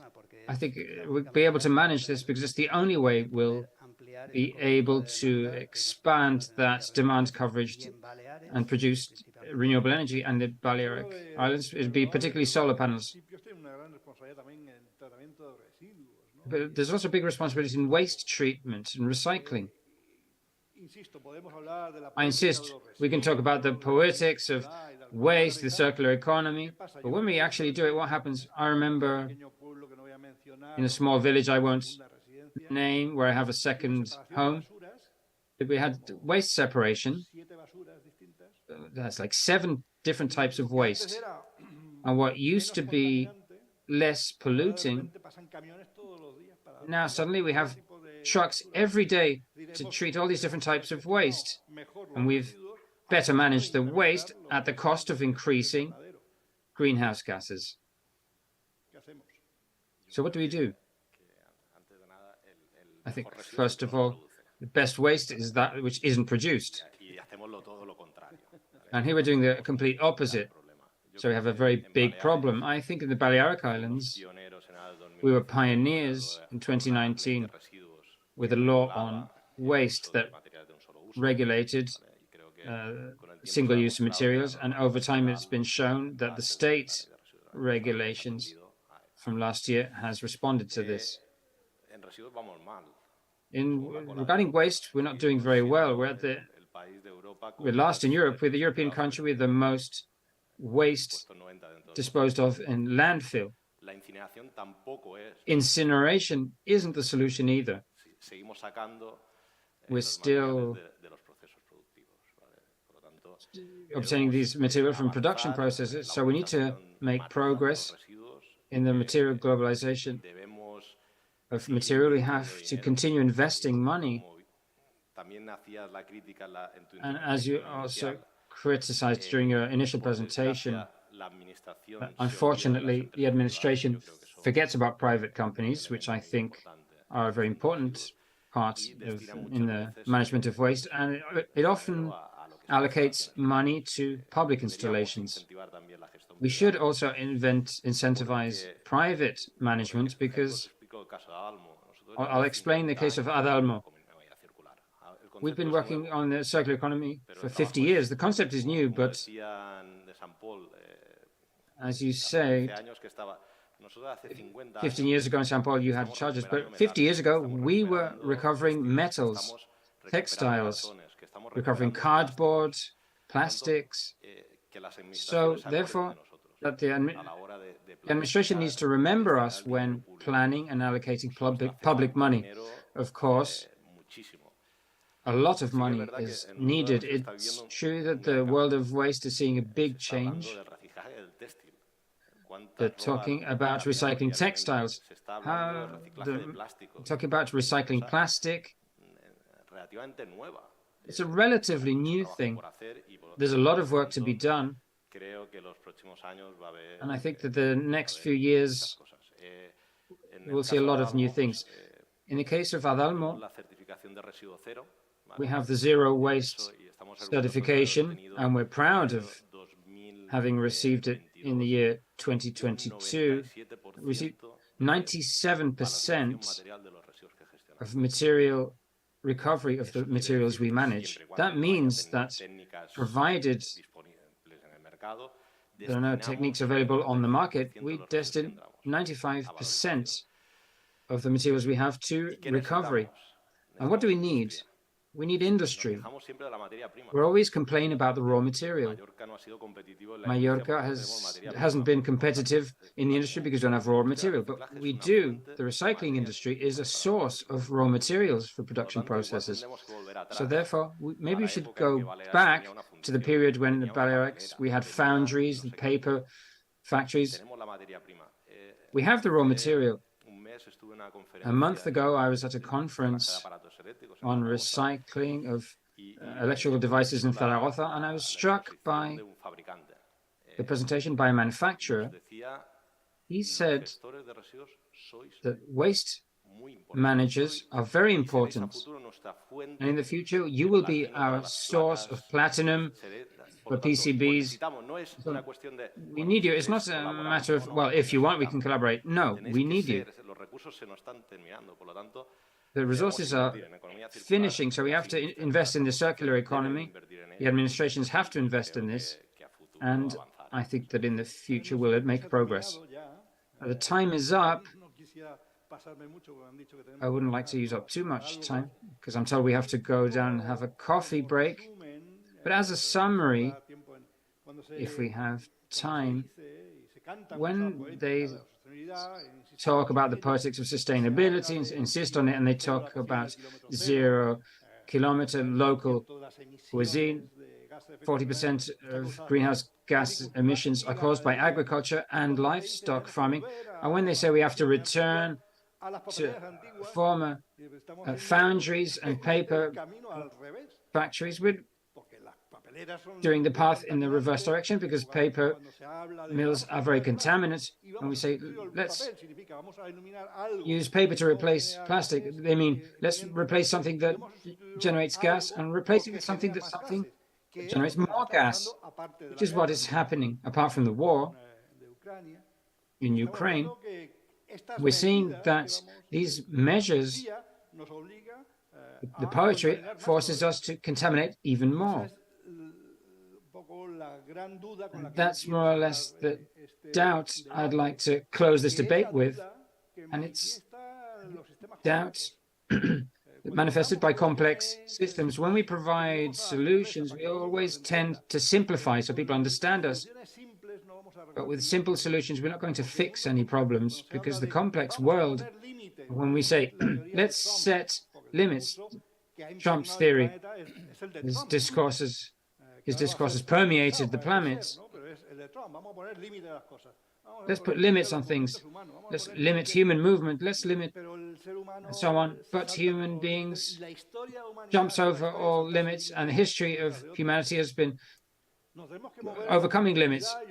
We have to move in complexity, and I appreciate all your interventions, and even more the interventions that think, okay, we have something very complex. Let's not dream with poetry. Let's take small steps with those good practices of what's sustainable, as we've seen on this panel discussion. Among us all, public administrations, companies, workers, citizens, tourists, let's make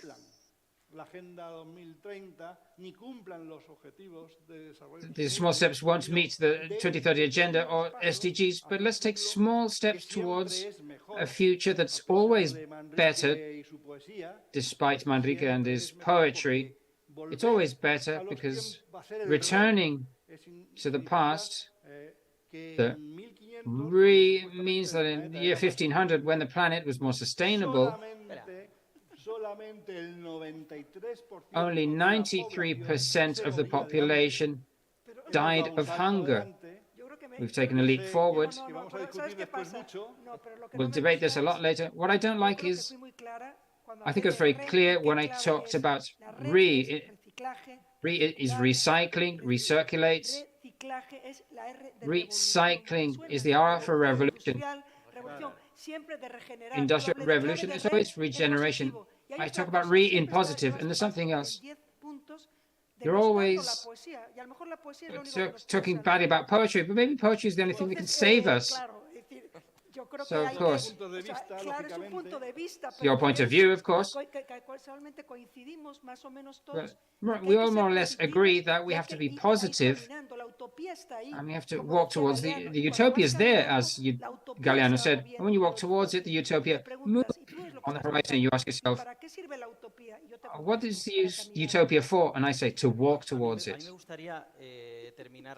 I'd like to end the discussion by being very positive. Basically, it's because I have to travel a lot around the world, and the businessman from Mallorca is very recognized. The tourism,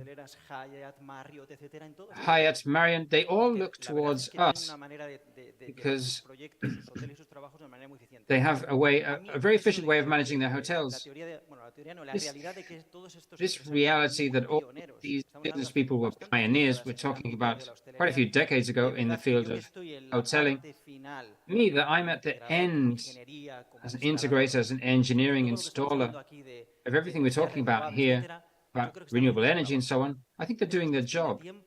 This is a matter of time. They're doing their job. Balearic Islands, for me, it's doing its job. The thing is that there are a lot of companies we have to reach out to, larger, smaller, starting by large, medium-sized and smaller ones. In their own way, they're all working in a very correct, positive way. It's a matter of time, more in the short term than long term. And I'll end by saying everything that's being done today in the Balearic Islands is positive, and I think it's a matter of time. I appreciate that positive attitude, because from the beginning I said we have to change re for yes, we have to be positive. Thank you very much for being here. We've talked about very thorny topics. The hot topics that we've been dealing with, not only for the Balearic Islands, whole of Spain and the whole world. We have to think a lot about how we do things and where we're heading, because where we're heading is very important. It won't generate a unanimous opinion. Some want to go this way, others want to go different path. It's like in a marriage, every individual wants to go along a different path. The thing is, what do we do to come down from poetry to prose to achieve more agreements? That's what we've done in the Hotel Alliance, where 22 chains with 22 business people who are all different, personally and professionally, they've managed to agree on meeting points. That's the base of complexity. Complex systems are better managed, focusing from minimum common denominators to achieve complex agreements. We've used up more than allocated time. Thank you to all the speakers for being here. Thank you.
Let's continue with this Friday session titled Sustainable Tourism for Sustainable Development. We're going with a UNESCO Chair of Tourism and Economic Sustainable Development from the University of Las Palmas de Gran Canaria, Mr. Carmelo Javier León González.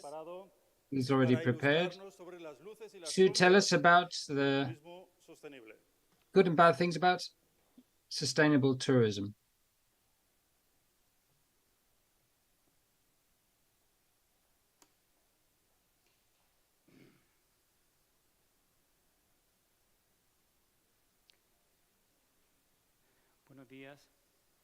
Good morning.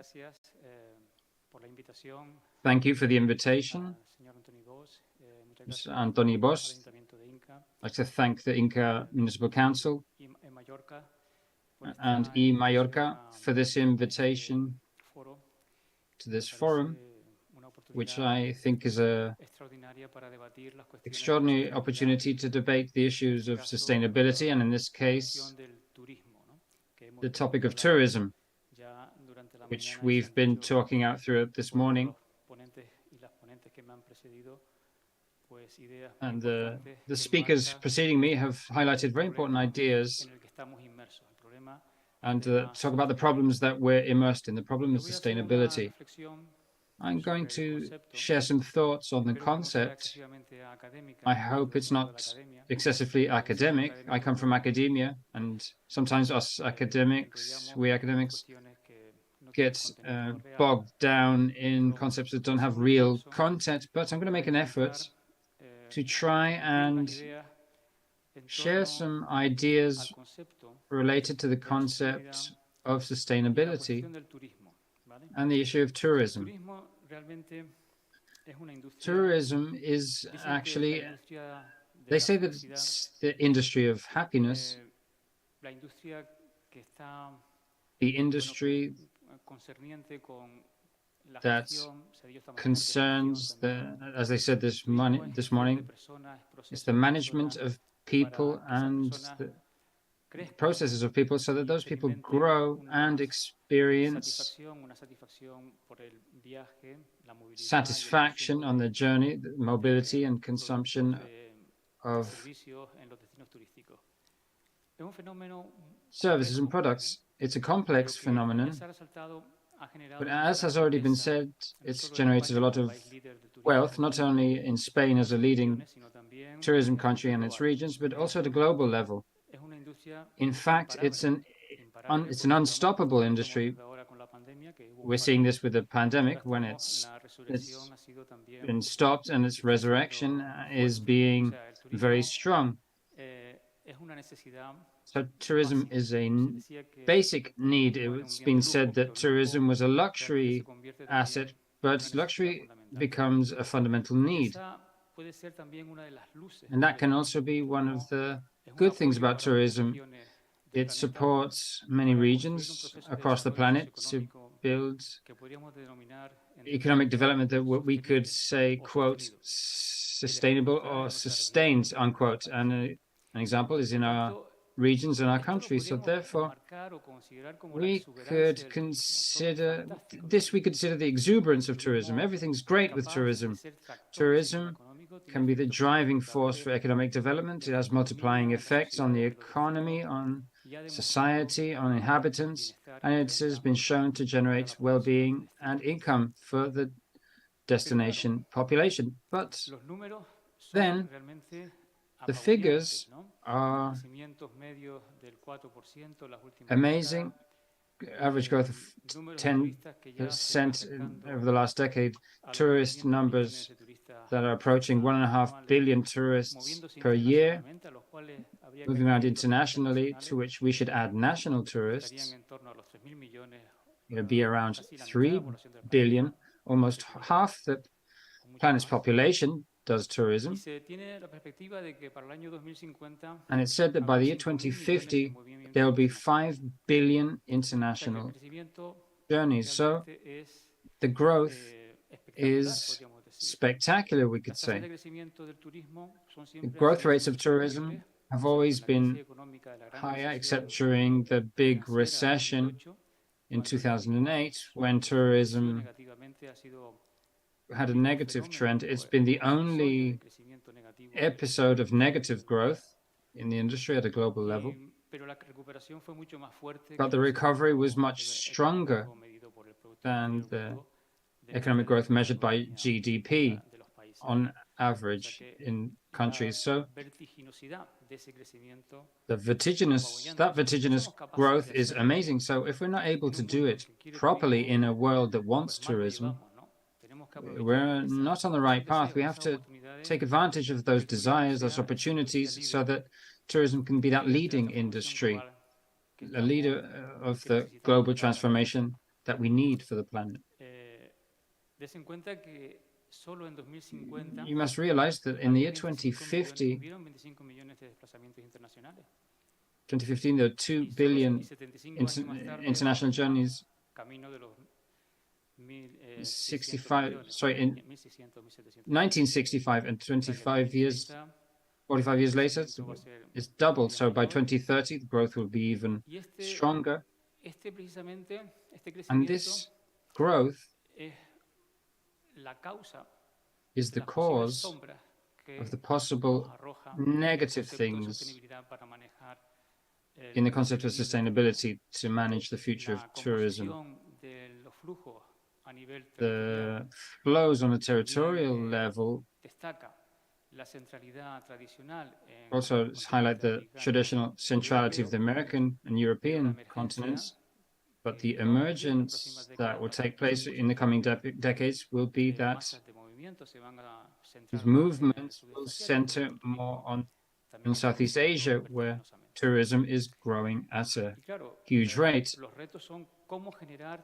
So the challenges are how to generate well-being in all the regions of the planet and in all communities and all societies that want tourism. We all want tourism. There are more than 220 countries in the world. In each country, there can be 3 or 4 regions. So we're in a competitive environment of more than 1,000 tourist destinations, all trying to attract people to their territory. And Spain is the leading country, or has been a pioneering country in tourism development. And we've known the sector since its beginning. We know how to manage it well, how to be efficient. We also know how to do it badly, and we're learning from our mistakes. We have a lot to reconvert and reformulate along the lines that have already been mentioned. So in this change of paradigm, this evolution of ideas, economic activities are designed or are proposed to satisfy the fundamental need of the populations, and with this generate well-being and self-sustained processes of economic growth that leads to well-being for everyone.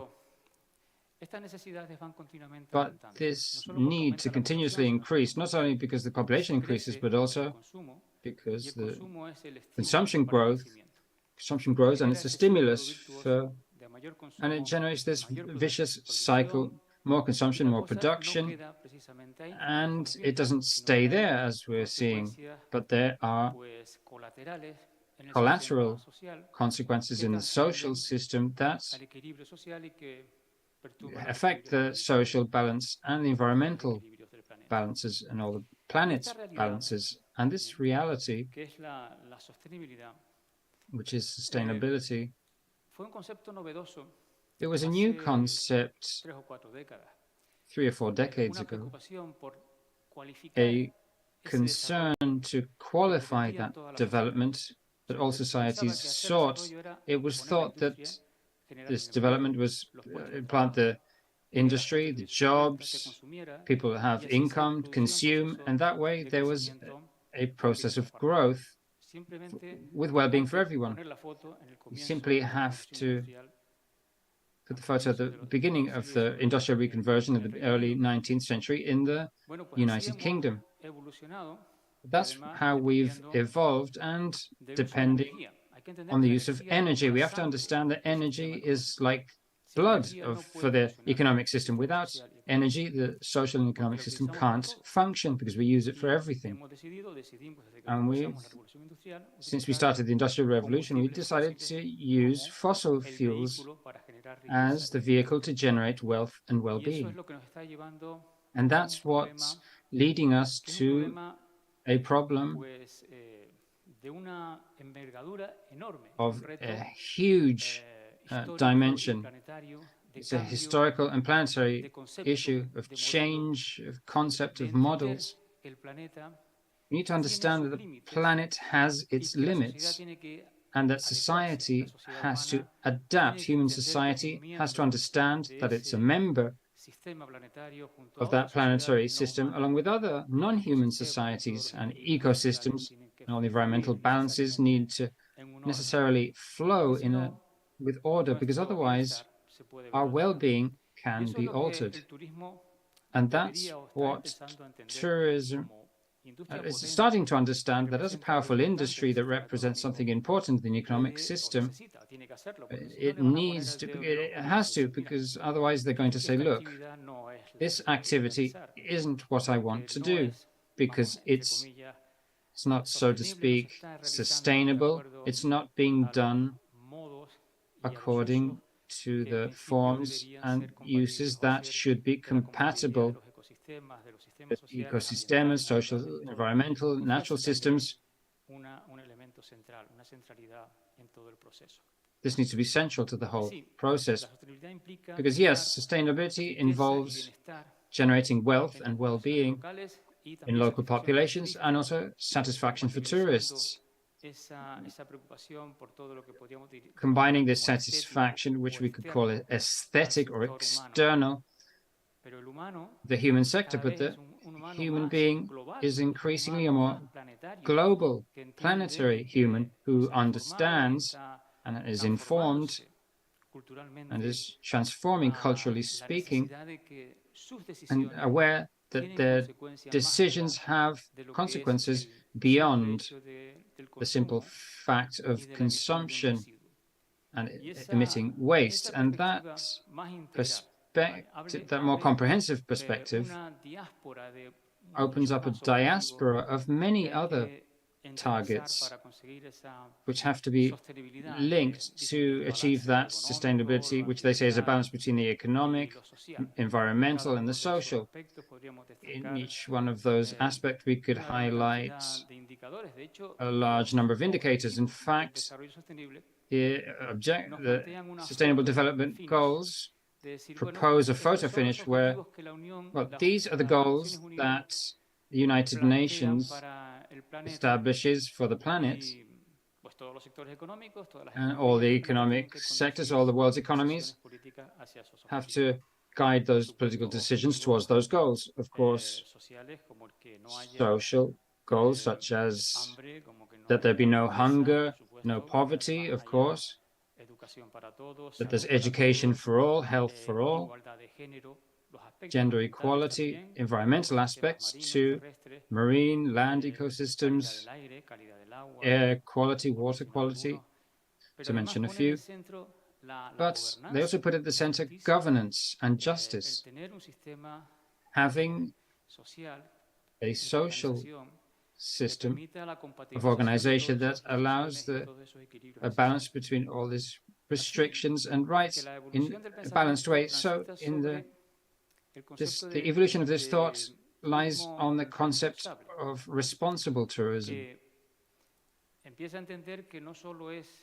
It starts to understand that it's not only the satisfaction of tourists to improve competitiveness, but also all the possible benefits for the local population, working on participation, involving the local population, and preserving heritage, cultural and natural heritage.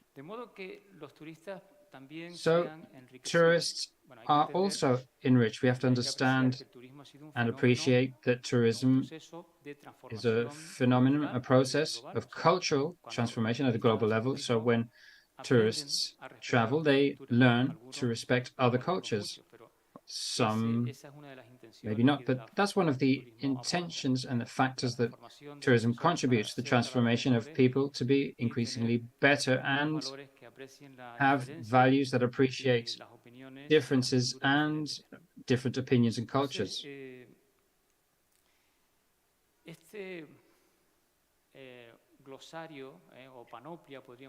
This sort of glossary or group of goals is sometimes, well, sort of not very clearly understood because we're not establishing a priority in terms of the actions to reach those goals. Many could say, well, number one, we need not to have hunger. Yes, we know that. And if we activate development processes, they should lead to such an equality, or at least to a level of life in terms of quality jobs and covering their needs for everybody so that there are no groups excluded, no marginalization, and so on. Sometimes these goals are not even met under some of the developments conducted by tourism. And this is why I try to, well, in this short reflection I'm making with you, I try to offer you a sort of synthesis about what we have achieved with all of this spectacular development process and what we still have to do, what remains to be done, so that we can develop some tools and concepts that will finally lead us to understanding the need to transform our behaviors, people, institutions, companies, as it was mentioned this morning, everything around us, so that that capacity can be developed. Our human being capacity, our capacity as human beings of acting, behaving responsibly in all of our behaviors and actions. Because what is clear is that the way concepts and goals are defined, they are not leading to behaviors, really. We talk of sustainability, but what about policies? If policies are left behind and too delayed with regard to goals, what? Sustainability is a recession to growth. It's a principle. We want to keep on having an economic growth, but maintaining, sticking to the environmental quality of our planet. If we degrade that quality, we're also going to have a deterioration of our quality of life, and growth may be restricted. It may not grow as much as we should grow if we had, or we could grow if we had all necessary natural resources. But this is a sort of very trade-based concept that in the end is leading us to some goals which sort of they make some of the virtues of the final situation get lost because problems arise and appear in the end. So our dynamics of thought, so to speak, are somehow more related to a sort of calming down. This is not the exuberance, the grandiose idea that we have always believed in. We have to move from, I don't know, a sort of less to more situation, because the restrictions our planet is imposing on us for consumption are becoming more and more obvious every day. It's clear that some positive results have been obtained from all of this sustainability concept applied to our economic development, and particularly to things such as tourism.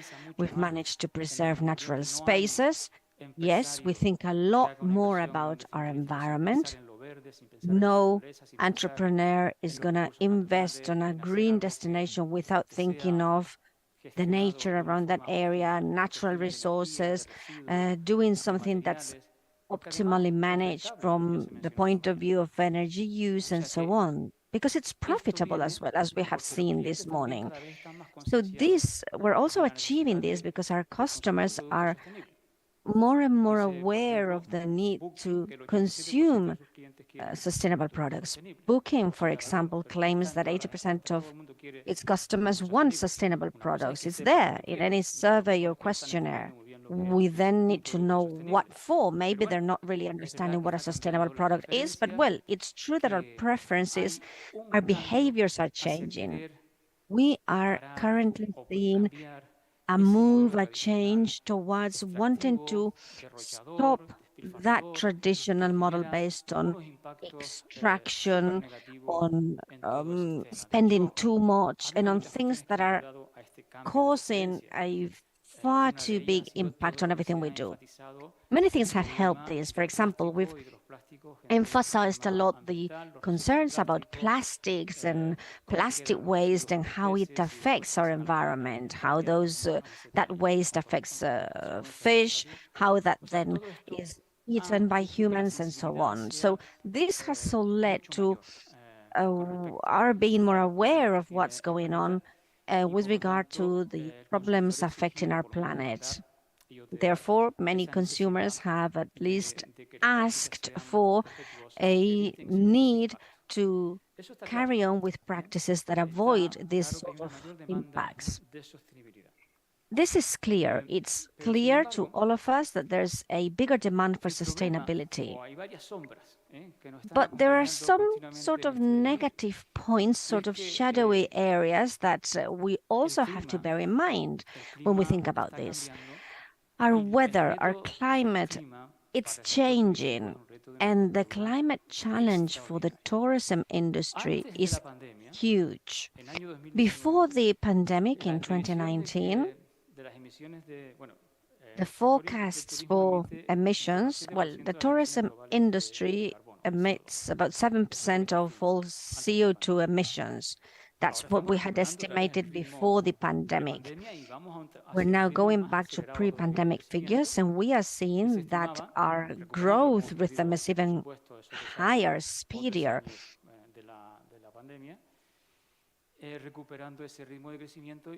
For the past 2-3 years, we knew we were going to recover that rhythm, and the forecast was that by 2020 plus, well, more or less, tourism would be one of the biggest causer of emissions. And we all knew that we couldn't carry on this way. One of the biggest concerns in the industry is what they call shame, being ashamed of traveling. This can be a very, very important trigger that may put the whole industry at risk.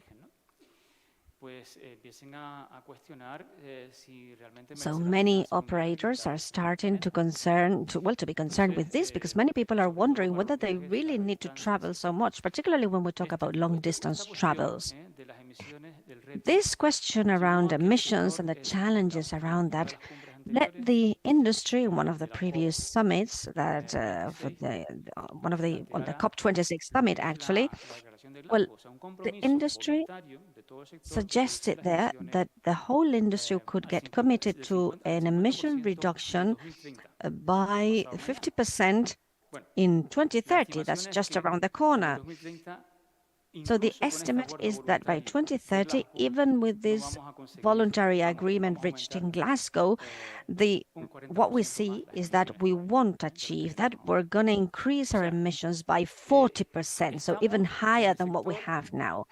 So this is an industry with a sort of dynamics that opposes everything that all of the climate agreements are requesting from us. Tourism is in a difficult position because it's facing huge challenges in everything that has to do with mobility. We've spoken of sustainable mobility as well. Well, there are developments. There's a lot of activity that all, for example, airlines are making in terms of how to, emission trade-offs or how to be more sustainable and so on. Many things are being discussed here. Many developments are being made, but it is a huge challenge what we're facing. And the tourism industry will have to face all this in the next few years. Then we also have the issue of massive tourism. There's a problem with tourism destinations when they start to receive an unlimited number of visitors, and when managing those destinations turns into something that cannot offer a satisfactory response to everybody. And then in the end, this has a negative impact, not only from an economic viewpoint, but also considering everything around us from an environmental viewpoint. We talk about load capacities. This is something that has been established, and that we have been talking about in the field of tourism for many years. We wanted to establish some parameters, some limits, so that everything would be in line with all of the parameters around us, social, environmental, and so on. This is something that was not really taken seriously by the industry. Well, the more visitors, the better. But this is causing an excessive pressure on our resources and their use. If we think about the negative impact that's caused to natural environments, ecosystems, natural spaces, and so on, if we think about that, and if we also take into account the few trade-offs that local populations are receiving, this is also a very negative aspect around tourism.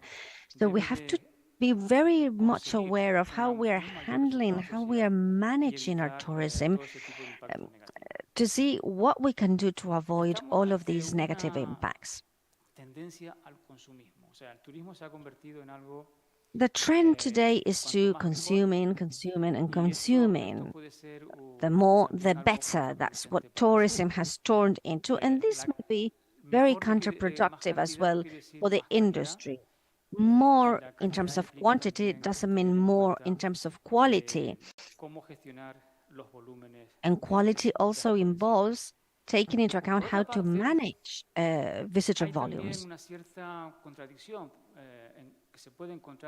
There's another sort of contradiction that may be encountered amongst tourists, which is it's that sort of voracious consumption. Consumers, customers, tourists that don't really know what we are offering to them with cultural and tourist experiences. It happens with cultural assets very much. When we talk of experiences, frequently the idea behind them is to obtain as much economic profit and yield as we can for that destination and for service providers all around. So that sort of misunderstanding that has always existed in between tourists and providers is also something that needs to be refed, reconsidered, because we need to understand what's touching upon everybody's heart, so that with the visiting us, we can find a way to enrich and add wealth to our quality of life. Because what we are perceiving is that people want to do things, but they cannot do them because they are not offered what they want to do. They want an enriching experience for health, for culture. They want some specific human relations, and we are just turning our backs on them because we are always moving towards what's more efficient, what's more economically profitable, what is going to give us the best results. And in the end, that leads to some sort of disagreement between what we want and what we do. We need a sort of meeting point for positive values, and until we get there, this is one of the other negative points that we will find behind tourism. And to all that, we can add what was said this morning, greenwashing, because we are all claiming to be sustainable, we're measuring carbon footprint and so on. But in the end, this is just business. It's a very big business indeed. Because in the end, with what we do, we're causing bigger impacts, and from an aggregated perspective, we're not contributing to what we could call the sustainability of a comprehensive growth process that's in line with natural environments and so on. Sustainability also requires new ideas and new concepts. And these emerge or arise from these problems and concerns and threats that the sustainability concept is surrounded by. We now talk of circular economy. We've come up with the idea of economy is not only producing and consuming, but also the fact that waste is produced and that there is a value behind that. We can reuse it. And with that, we're not only producing something, but we're also avoiding social and environmental problems. This view of the different pillars of sustainability and their intermingling is also, it also perceives the possible conflicts between social and environmental issues, between economic and environmental issues. And it also, with this, we have to think about how we can cope with all this and cause as few impacts as possible on the system. We also have to enter the word equitable into the equation. Everything has to produce the best results possible for all groups of people and all levels of society. The planet has to be at the core of everything.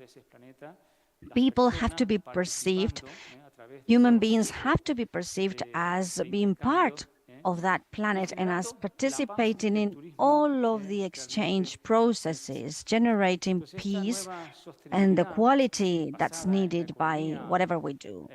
This new sustainability that's somehow based on the common good concept and on managing waste and on how to regenerate everything around us, how to repair the damage that's being caused on the environmental and social system, starting with an economic activity such as tourism. Well, this is the new paradigm of sustainability that is leading to this new concept, because what we're trying to recover here is values, human values, values such as taking into account, for example, that it's not just business per se, it's also ethical principles also matter.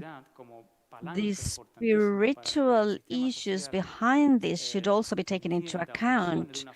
They should act as a lever so that we understand the system around us in a more consequent way, more coherent and with better impact on all of us. There's no point on creating wealth if in the end what we have is marginalization, social exclusion, and inequality, employees that are not happy with their jobs and go out on demonstrations because they don't want to access the end of the life in worse conditions and so on. So we need to really do something about this, and we need everyone to be completely aware of the advantages that, for example, tourism can produce to them. And this brings us to the concept of a regenerative tourism, which puts that integral value, that cross-sectionality of the system at the core of what we do. We want a governance system that's more consequent with what we do and that is advantageous for all of the stakeholders, including a global extended balance that takes into account social, economic, and environmental issues. So basically, we are facing a new paradigm where human beings, humanity as a whole, is at the center of everything. We want to humanize consumption processes, but this humanization is also linked to ecologization, to turning something more ecological. It is an ecological humanism from the viewpoint that human beings are seen as an integral part of a planetary system, a system where if we do not abide by the coordinates given, if we don't modify our behaviors and create new ways of acting through any kind of policies we may design whatsoever, if we don't do that, we won't be able to make any headway and we will fail to ourselves as a society. We therefore need new ideas, new policies, new collective work to be able to achieve what we are trying to achieve. Thank you very much.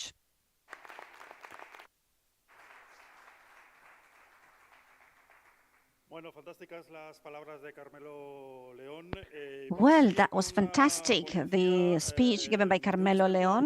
We're now going to move on to another speaker, an expert on sustainable mobility from the European Department of Transport and Environment. He's got a degree in biological sciences, and for many years he's worked for Greenpeace Spain, also for several institutions and organizations such as the European Climate Foundation. He's called Carlos Bravo, and he's going to tell us about some recommendations for a sustainable mobility in islands.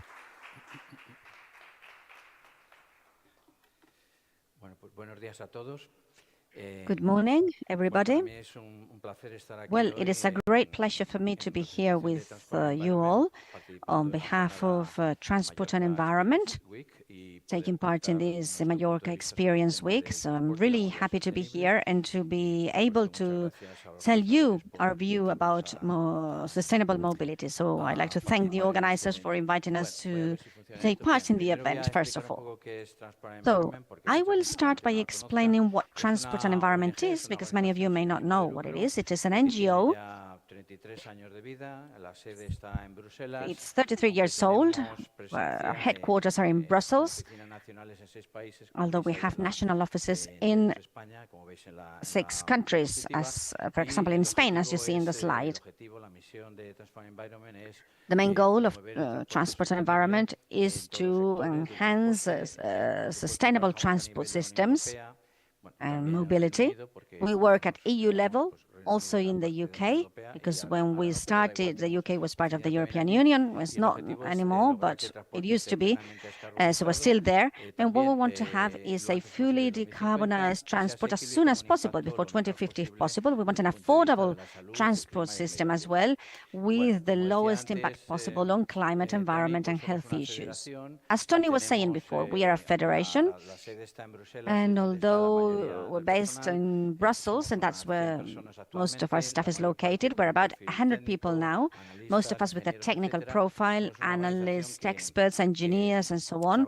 But we are a cross-sectional organization. We're working, we really think that we need to have a good regulation. So we work a lot to improve standards and regulations at EU level and at national office level within the EU member states, because we believe that regulation is really important to make progress, to produce goals, to create certainty as well, so that private investors can invest and so on.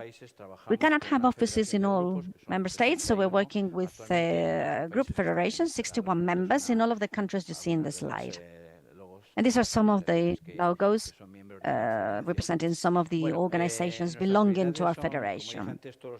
Well, our priorities, as I said before, all of the transport industries, light vehicle, transport systems, road, heavy weight vehicles as well, maritime transport, airlines, energy issues related to transport, and more every day we're now starting to work with clean cities and with sustainable mobility in cities. The first thing we have to take into account is that the transport industry, both in Spain and in the EU, is the one producing more greenhouse gas emissions. We're about a 30% level.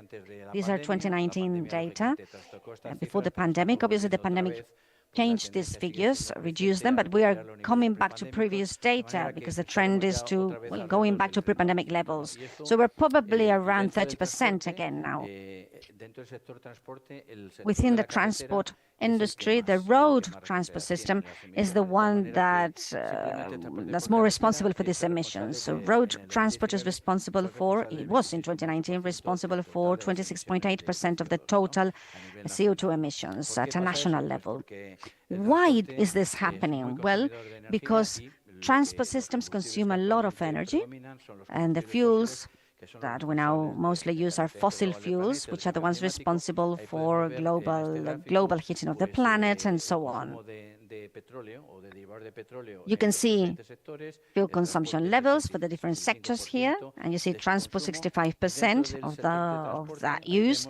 And within the transport industry, you can see it in the slide, road transport is number one. Then we have aviation, taking into account international flights, maritime transport, taking into account international data as well, and then some other transport systems like such as railways, for example.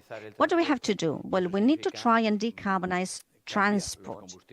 And this means changing the current fossil fuel usages and replacing them with other fuels. In transport and environment, we think that energy efficiency is also something very important.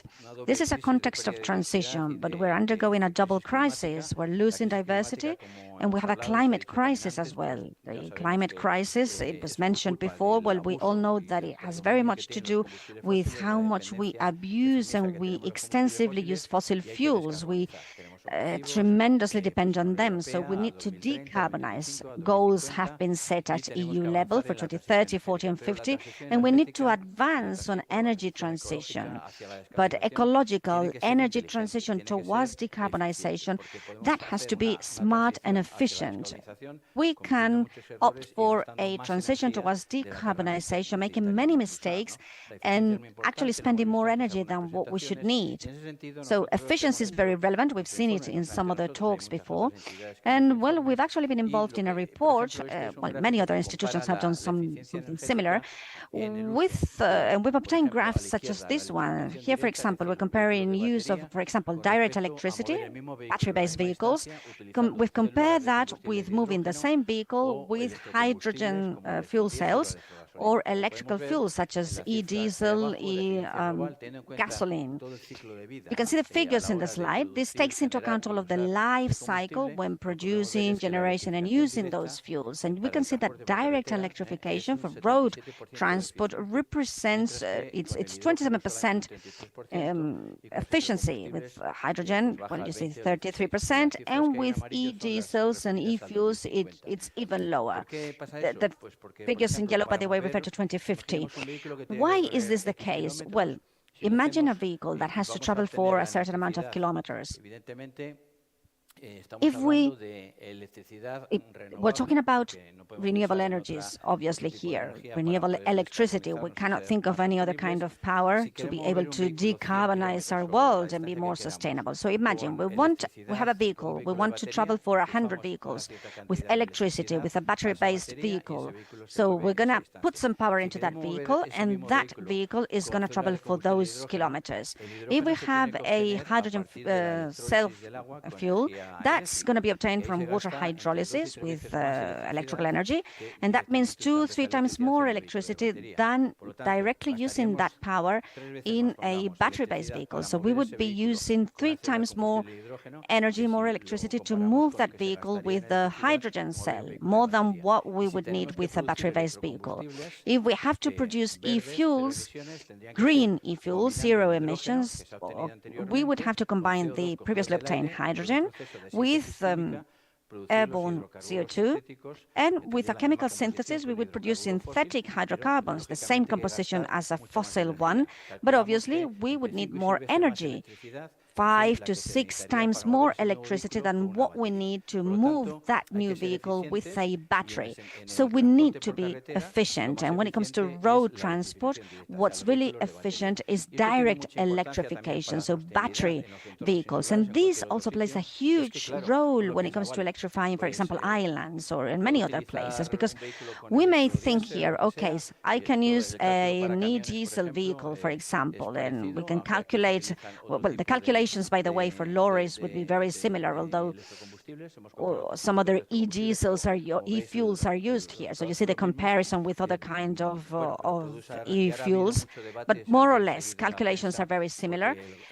And, well, you've probably seen this in the press. The Minister of Transport in Germany has blocked the EU CO2 emission regulation for lightweight vehicles. That was a legislation that had been approved by the Parliament, the Commission, the Council, and all of a sudden Germany has blocked that and has obliged us to once again discuss the e-fuel topic, something that doesn't seem reasonable to us. First of all, it's been like kicking the legislative process in the ass and all of the EU process. The fact that a country wants to halt a legislation that has been approved by all is terrible. But on the other hand, this has also brought us to a point that is totally irrational from the point of view of energy efficiency. Well, obviously, when we consider, okay, we want to replace all of the vehicles, all of the fossil fuels, we want to replace them with the e-fuels, okay, I'm going to spend 6 times more power, but in the end, it's going to be zero emissions. Well, it's going to be more expensive, and where are we going to get that electricity from? I mean, we also have to be efficient with regard to that. Energy efficiency has to be efficient. We don't want to have to build 6 times more solar plants with the impact that has on biodiversity and on our land. If we can offer the same transport system, what we need to do is just move from one place to the other in a more efficient manner, using less power. With direct electrification, this would be the situation here. Well, this is the truth about e-fuels, because they're not completely neutral from a CO2 viewpoint. They also have some NOx emissions. So nitrogen oxide is produced in the end because of the processes inside. It's costly as well. And well, this is what I was saying. We would need more renewables to manufacture these e-fuels. And this is an idea. This gives us an idea of scale. What this would mean, for example, what we would need to produce a specific amount of e-fuels. Here you see a comparison with wind power. We would need to build more wind turbines in an area equal to 7 times Munich to produce 45 terawatts per hour and obtain e-fuel. So basically, the territorial impact scale this would have would be very relevant as well. And in fact, the previous roundtable showed some concern with the expansion of renewables. Well, obviously, we need to move to a renewable source of energy idea. We need to do things with the lowest impact possible, but we cannot invest on a kind of fuels that's going to need more electricity to be produced. So this is what I was saying now in this slide. The thing is, of course, there are sectors that are very hard to decarbonize through direct electrification. Road transport, there's no problem. Cars, vans, lorries, whatever. But for example, aviation, planes, currently, there's no plans for the medium long term for them to work with batteries. So we have, if we want to continue flying,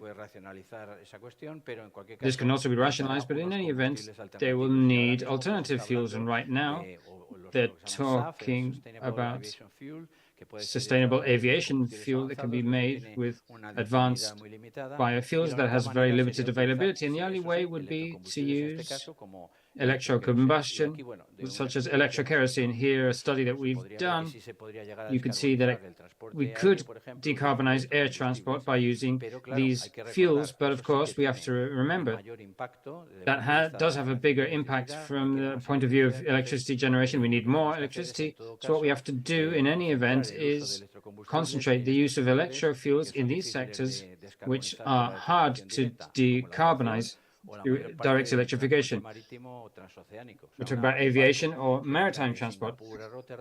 A ship going from Singapore to Rotterdam won't be able to do this with batteries.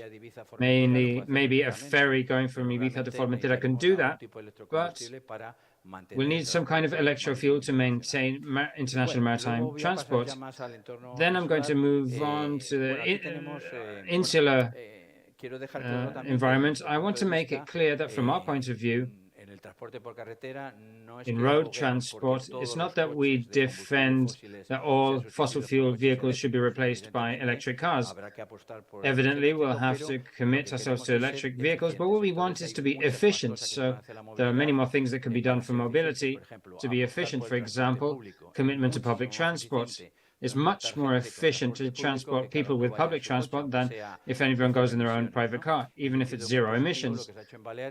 What's very positive done in Balearic Islands, public transport is free from early January. This helps improve transport to solve efficiencies in public transport, and this is a very significant efficiency measure. We also have to make progress in the number of journeys, if possible, promoting remote working as much as possible. It doesn't mean that everyone has to be locked away at home, but we can achieve efficiency in that sense. And of course, we have to make progress in other issues such as shared transport, active mobility, particularly when we talk about urban areas. So the law on climate change and energy transition in the Balearic Islands was a pioneer in this sense. Along with Catalonia, they were the first to implement them at a state level. And as you can see in this Article 60, in Section 1 and Section 2, there are a series of measures to promote intermodal transport, public transport. So this is advancing in efficiency and sustainability in transport. In the section on Article 60, they talk about shared transport, the use of cycling, promotion of the electrical mobility. This is key for any urban environment to promote these measures. This is important, and this law has been very good in this sense, and it has a very interesting section, Article 67, and this sense Balearic Islands was the most pioneering of them all, when deciding and justifying in the preamble, it says that as diesel is recognized as a carcinogen, they propose prohibit the sale and entrance of diesel vehicles in the islands from 2025 and other fossil fuel vehicles by 2035. In additional provision 3, this is very advanced, and at the beginning there was a big debate, but right now the EU has approved a regulation by which on 1st of January 2035 all new cars sold and vans have to be zero emissions. So the Balearic Islands is ahead of the trend, where there's no other choice than to abandon fossil fuel vehicles. And then we had the law on climate change and energy transition in Spain a couple of years later after the Balearic Islands law. And here there's an Article 14, very interesting, talks about low emissions areas. There are a series of obligations proposed not only for cities of more than 50,000 inhabitants, but what's important now in this context, so that all islands, all insular territories have to be low emissions zones. So not only Palma or Calviá or Ibiza capital, which are the cities with more than 50,000 inhabitants, but each island itself has to be a low emissions zone. This is having some delays, should have entered into force on 1st January 2023. It's also true that central government did things quite badly because they made some guidelines. They resisted a royal decree to regulate low emissions areas. We insisted on the royal decree. In the end, it was done, but not very well. It was approved in December 2022 when the low emissions areas had to come into force on the 1st of January 2023. And many cities says, if I don't know what the royal decree is going to say, I can't really develop my low emissions zones. It's also true that municipal elections are coming, so there's a series of issues that have delayed it all. But what's important is that it's done properly, that the low emissions zones are done properly with regulations that allow the unification of criteria so that cities have homogeneous criteria to do it in a way that favors everyone. So there's clarity for a transport worker going from one city to another, so they know there's the same rules, or that they don't have to change vehicles because there are more requirements in one city than another. These low emissions areas or zones, we understand them as a tool or a vehicle, a tool to carry out a modal change to facilitate in urban areas the use of public transport, active mobility, pedestrian mobility, cycling. And for this, we need to restrict, and that's the definition of low emission zones in the law. We have to restrict the entry to more contaminating vehicles.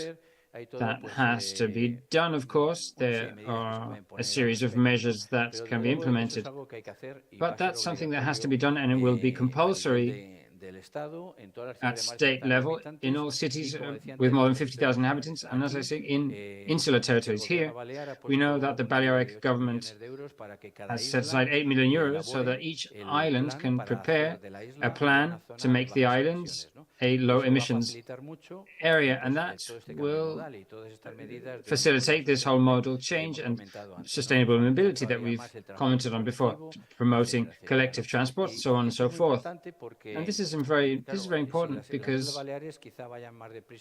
maybe the Balearic Islands are going faster than other insular areas, but it can turn islands regarding transport into a sector after a series of years.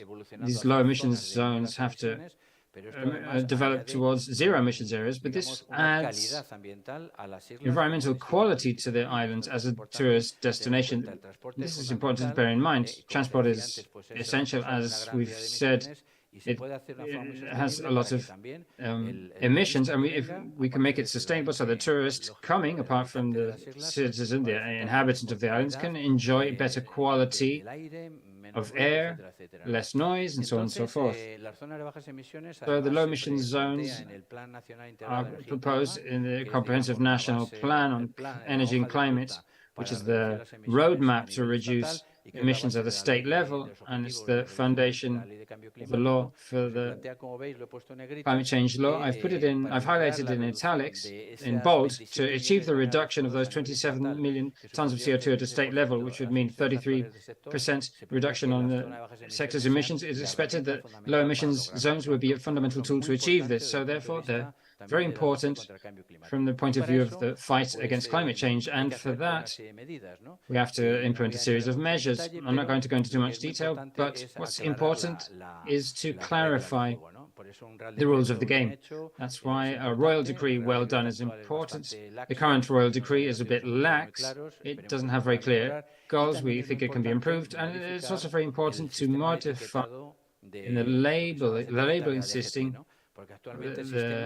The current system doesn't include the CO2 emissions of vehicles, so vehicles that emitted a lot of CO2 could enter these low emission zones.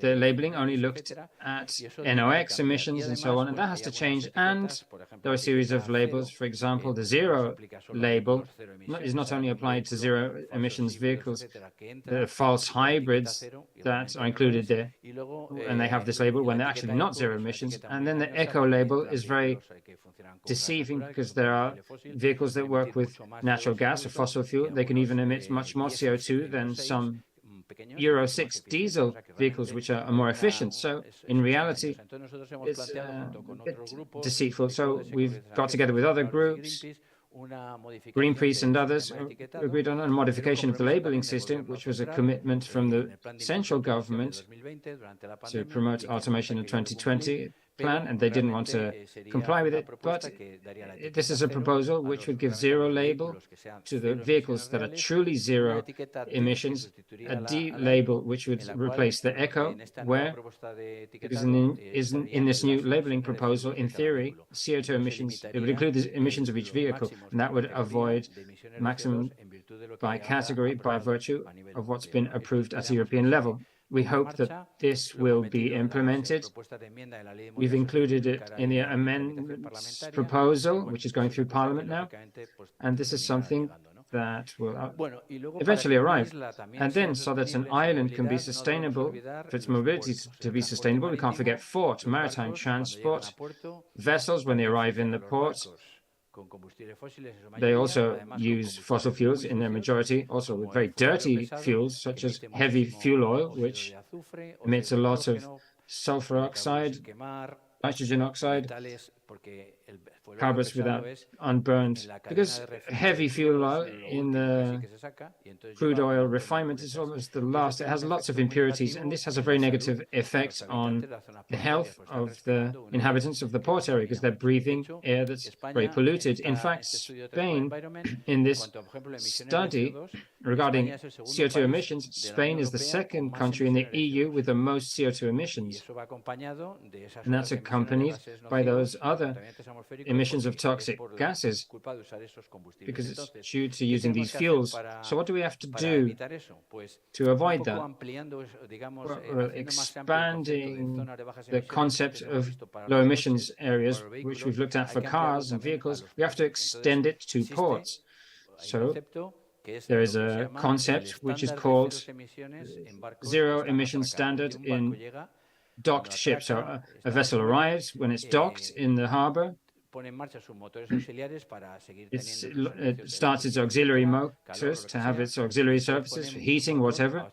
And then currently, most of them use fossil fuel to avoid that and to have lower CO2 and atmospheric pollutants lower. We can have a zero emission standard, which basically consists of ships connecting to the electrical network of the port, called the onshore power supply.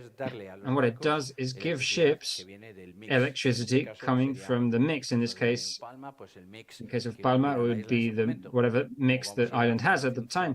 But as we're progressing towards 100% renewables, in the end, it would be zero emissions, that electricity. But in addition, if they can't connect or they don't want to, they can have a hydrogen fuel cell or a zero emissions fuel and use that fuel while they're at the port. And this is something that's already being included in the EU regulation, in the regulation on alternative fuels, infrastructure, including the obligation to electrify ports, etc. Though, of course, we can also go further, and the Spanish state can regulate on this. But it's important to also bear in mind ports and the mobility of vessels and the relationship with port areas to make progress to have zero emissions and clean islands regarding pollution.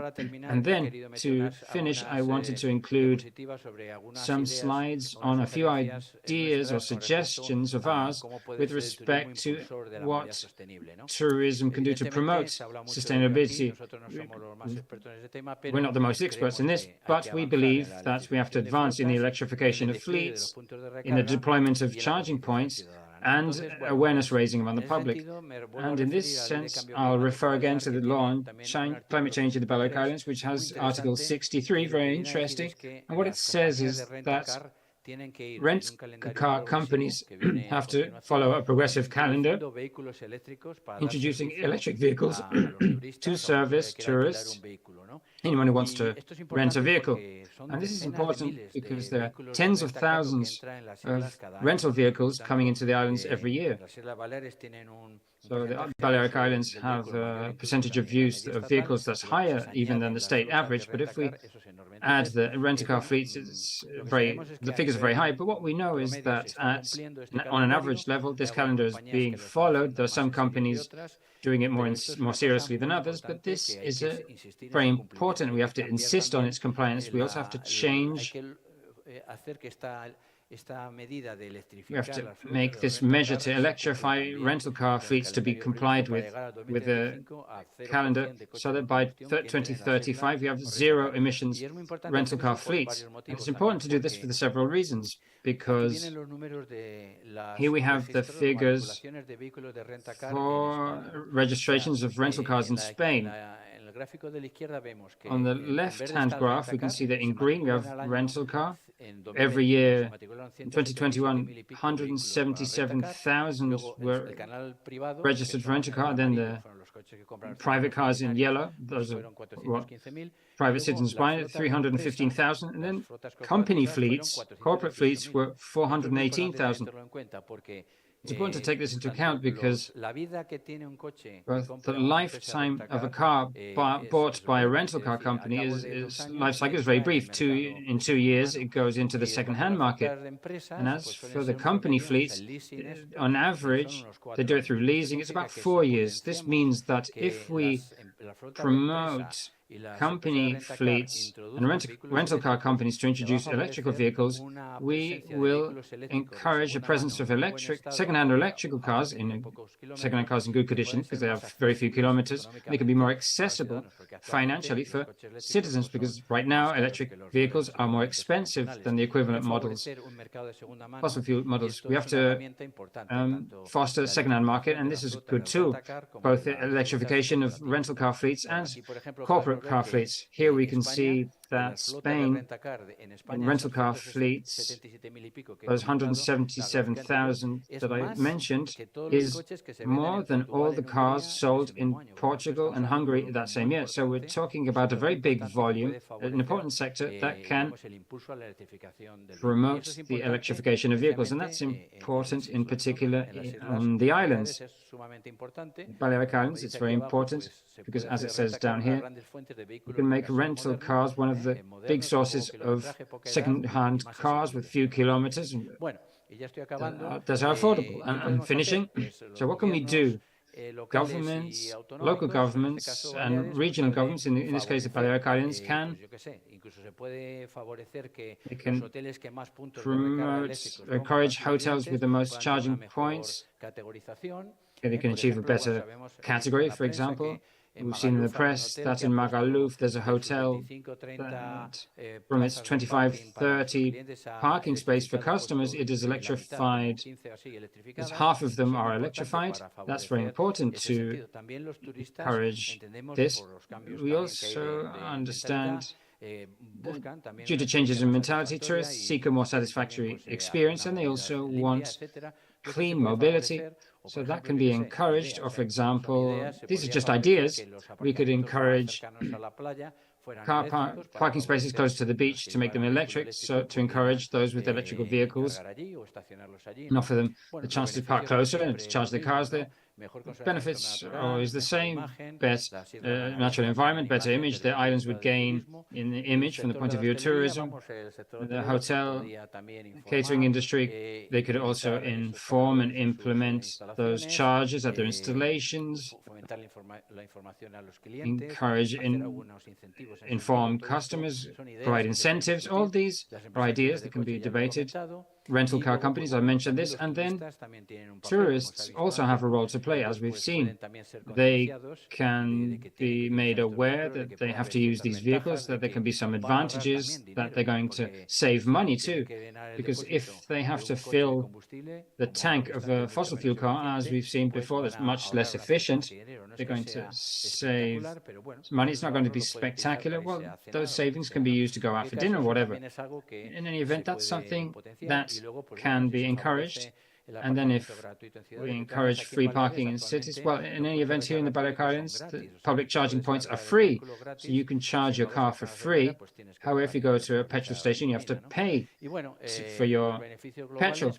Then the global benefits, as I said in these last slides, apart from improvements for the environment, of course, if the hotel and catering sector is involved in charging points, it improves the charging infrastructure at the level of the islands. This means that the administrations don't have to continue implementing this. Well, we're doing well here. The objective of having 1,000 public chargers, this was expected for 2025 and 2022, it was achieved. So with the figures I have, by this year, that number will be doubled to 2,000, because there are quite a lot of requests for installations. We have to encourage the bureaucracy to install charging points to improve, because right now there's a lot of bureaucracy in all of Spain. And then, of course, if rental car companies are involved, there will be a bigger second-hand market for electrical vehicles that will make them more accessible to everyone. As I said at the beginning, one of the goals is to achieve decarbonized mobility, but also affordable. We think that electric vehicles can't only be for the more well-off people. Everyone should have access to vehicles that are zero emissions.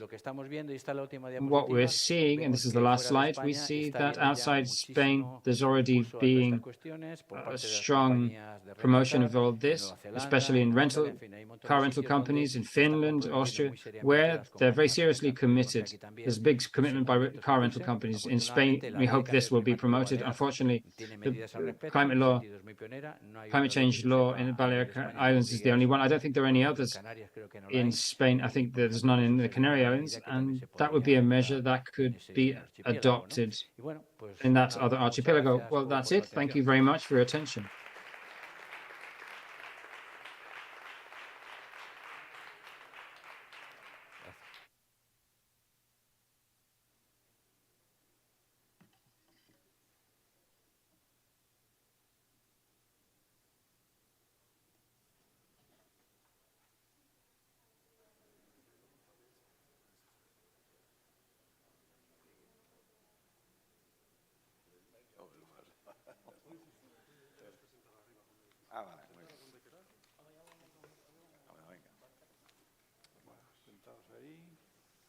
Sí, pero mucho. No de foto, ¿no? Ya lo hicimos antes. ¿No se sabe ya? No, siéntate tú, por favor. Perfecto. Siéntate. Creo que son todos. Yo me pongo aquí a tu lado. Bueno, sí. Bueno. Bien. Continuamos entonces la jornada. So let's continue the session with the last panel discussion of the morning, which will be shorter because the Minister for Tourism of the Balearic Islands will close the session. In addition to Carmelo León and Carlos Bravo, who have already spoken, I'm going to introduce Bartomeu Cifre, who is the mayor of Pollença.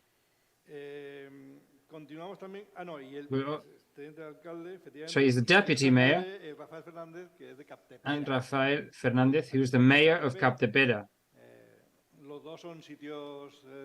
Both are big tourist destinations in Mallorca and very nice places. And finally, here we have Guillem Mercadal, who's the commercial director of Hotels Viva. We have a lot of meaty topics here. So what we have to deal with in this panel discussion is helping to reduce the footprint of tourism, which is different nominally to reducing the carbon footprint. I say different because there are other connotations, though you could think it's the same. When we talk about the footprint of tourism, I get a skin rash. I grew up in a country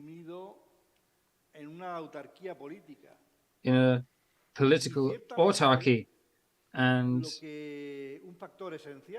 an essential factor, they wanted to promote Spain as a whole, its citizens, forums, meetings, integration in the EU, opening up of minds. It was a very autarkic, very closed mindset in Spain. This corresponded to tourism to achieve all this. And this not only facilitated the transit of people, to talk about freedom back then, it was dangerous. It encouraged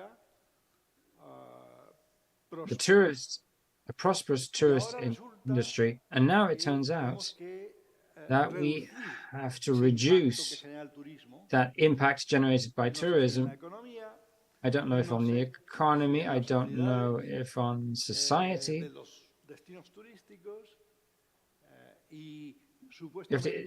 And supposedly, I don't know to what extent on the environment, which due to its complexity always has its B-side. It's true that in the last very educational presentation on mobility, it seems incredible that we've taken so long to start to use electrical vehicles, supposedly less contaminant, less polluting, but we're not seeing a very clear horizon. except in the Balearic Islands, because it's easy to understand the electrical vehicle here, because where distances are very short. But when the distances are longer, the electrical vehicle is has significant problems. It has to do not only with industry or the habits of people who insist on traveling a lot and far away. So el Grupo Serra es la corporación empresarial líder del sector comunicaciones en Baleares. Más de 65 años trabajando con una principal vocación: informar. It has an economic impact and a social impact. Una empresa familiar fundada en 1950 por Pere Serra, en la actualidad presidida por Carmen Serra. Última Hora es el diario de cabecera de Baleares. I say negative, problematic con más de 160.000 lectores más que la suma de todos sus competidores. Politically, I already mentioned destaca también el número de visitas, su plataforma digital, con más de 3,5 millones de usuarios únicos al mes y 150.000 lectores diarios. Última Hora cuenta con una edición en economically, we're going through a time when what we're most been surprised with is the speed with which the tourism sector has been reborn in Spain. It's returned, it's gone back to being the main economic activity in this country, and despite the predictions by some, tourism is the true driving force for the economic reactivation of Spain. Can anyone offer a magical solution? I'll leave it there. I won't point the finger at anyone. It's difficult, isn't it? Go ahead, Bartomeu.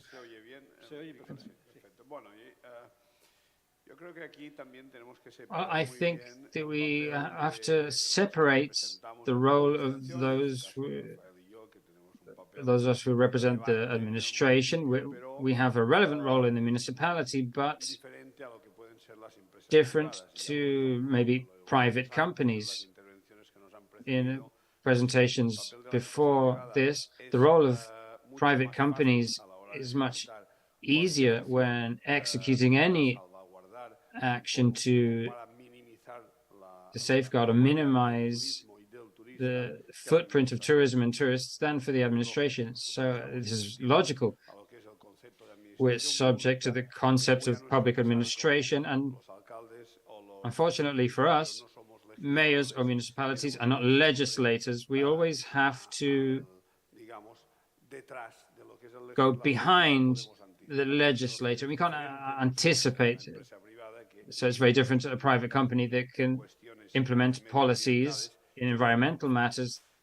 It's easier for them, but also I think that each person always has to intervene in their scope of action, and often these are very unknown, in this case by civil society in particular, because in municipal councils we're always this drawer where all claims and complaints and the blame goes in many respects. And like all of us, in this case, we're in the public administration as political positions in tourist areas, Alcudia or Linsa. There are lots of municipalities like us. We find that the competences of those that are imposed on us by the legislation, and then also their implementation, very often when acting, it's a very important role. For example, a big problem we always have is the issue of water. Maybe we haven't dealt with it directly, but it's a serious problem because we have a limited territory and limited resources. How can we have an influence? I'll give you a quick and clear example. Very often, we're not able, and in municipal councils, to encourage the responsible use of our potable water. We're always going to the generator of waste. They're the ones who filter all the plastic out of water. In Mallorca, we only have one bottler who can commercialize. All the rest has to come in lorries with their own consumption, the distribution. So here we can have an influence. We can have an impact on the management of waste.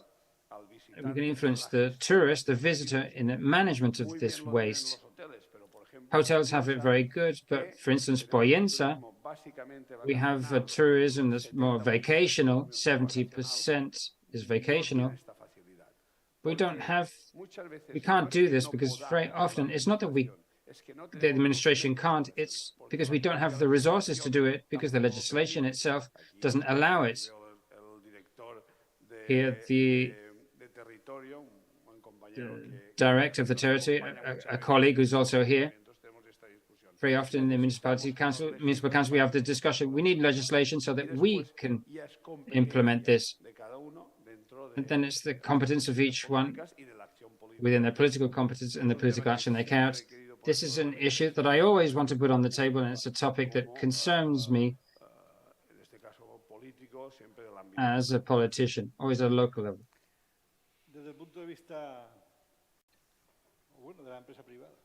From the viewpoint of private companies, what do you have to say?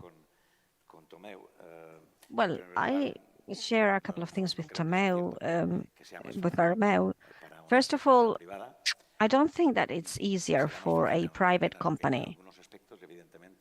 With regard to some issues, yes, perhaps in budgetary matters, for example, but if we look at other aspects, it's as complex as for you. You've touched upon the issue of water, and well, whenever I hear the messages sent from the different administrations about this, I get sort of, I mean, you've mentioned this as well, to reduce water consumption. It is logical to me, what you've been saying. This is a concept that we generally in hotels are worried about. I just represent one hotel, but we've been all working on this for many years. But we never speak of something else that's really hurtful as well, because the administration is asking us to reduce consumption, but at the same time, they are wasting 50% of water in distribution. So let's do something about that. Even more when we know that this is not only in our hotels, but if we look at private households, every month, apart from what we use, what we consume, we have a water fee. It's called the Canon de Saneamiento here in Spain. By the way, it's got to do with drainage and sanitation. By the way, it was devised by somebody from this region. So, I mean, this fee provides us with, or should provide us with, an important amount of resources in terms of, well, so that water pipes and sewage pipes did not lose that 50% of water that's been lost.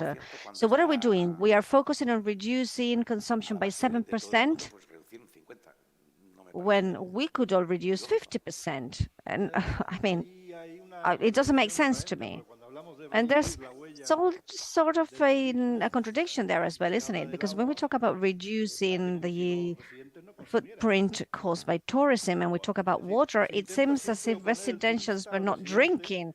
We always sort of oppose tourists to residentials, whereas problems are similar, aren't they? Yeah, if you'd allow me to say something, I was looking at this a couple of days ago, and, well, obviously a hotel is going to use far more water than what a private household uses. But still, I think we should look at this differently. In fact, if we bring this down to economic terms, And if we look at the fees and taxes paid by hotels, we've got, for example, what we call the IBI, that's paid per unit. We have, for example, a building, a block of apartments. Each of them is one unit, and they pay this tax, this fee, each of them individually. Well, why I say this is because we monitor consumption levels and we try and reduce them as much as possible in common facilities, obviously. And then, well, obviously, our customers, we try and raise their awareness and explain that they should reduce use and consumption and so on. But consumption per unit is far lower in hotels than in private households, hugely lower.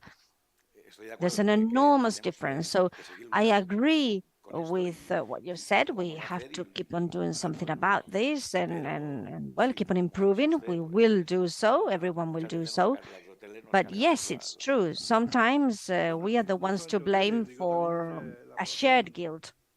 Yes, and I'm not talking about hotels only, but about tourists and tourism activities in general. We always make this difference between tourists and residentials when we are all tourists and residentials. I don't know anybody, obviously, in some villages of Africa, yes, that may happen, but over here we're all tourists as well, aren't we? We're residentials in a certain place. We live there, but then we move about, we travel. Well, so when we hear about reducing the tourism footprint, that shocks me, doesn't it? Let's reduce all of our footprint. And I'm not saying with this that we have to get rid of a certain amount of human beings, but I mean, reducing consumption is the best way to move forward, isn't it? More than efficient sewage systems, well, we just hire a band of gunners and we're more efficient. I mean, those of you studying the footprint caused by tourism, what do you have to say?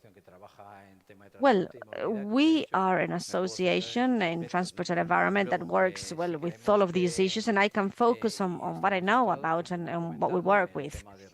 We're focused, as I said, on reducing CO2 emissions on the one hand, but also atmospheric pollutants on the other hand.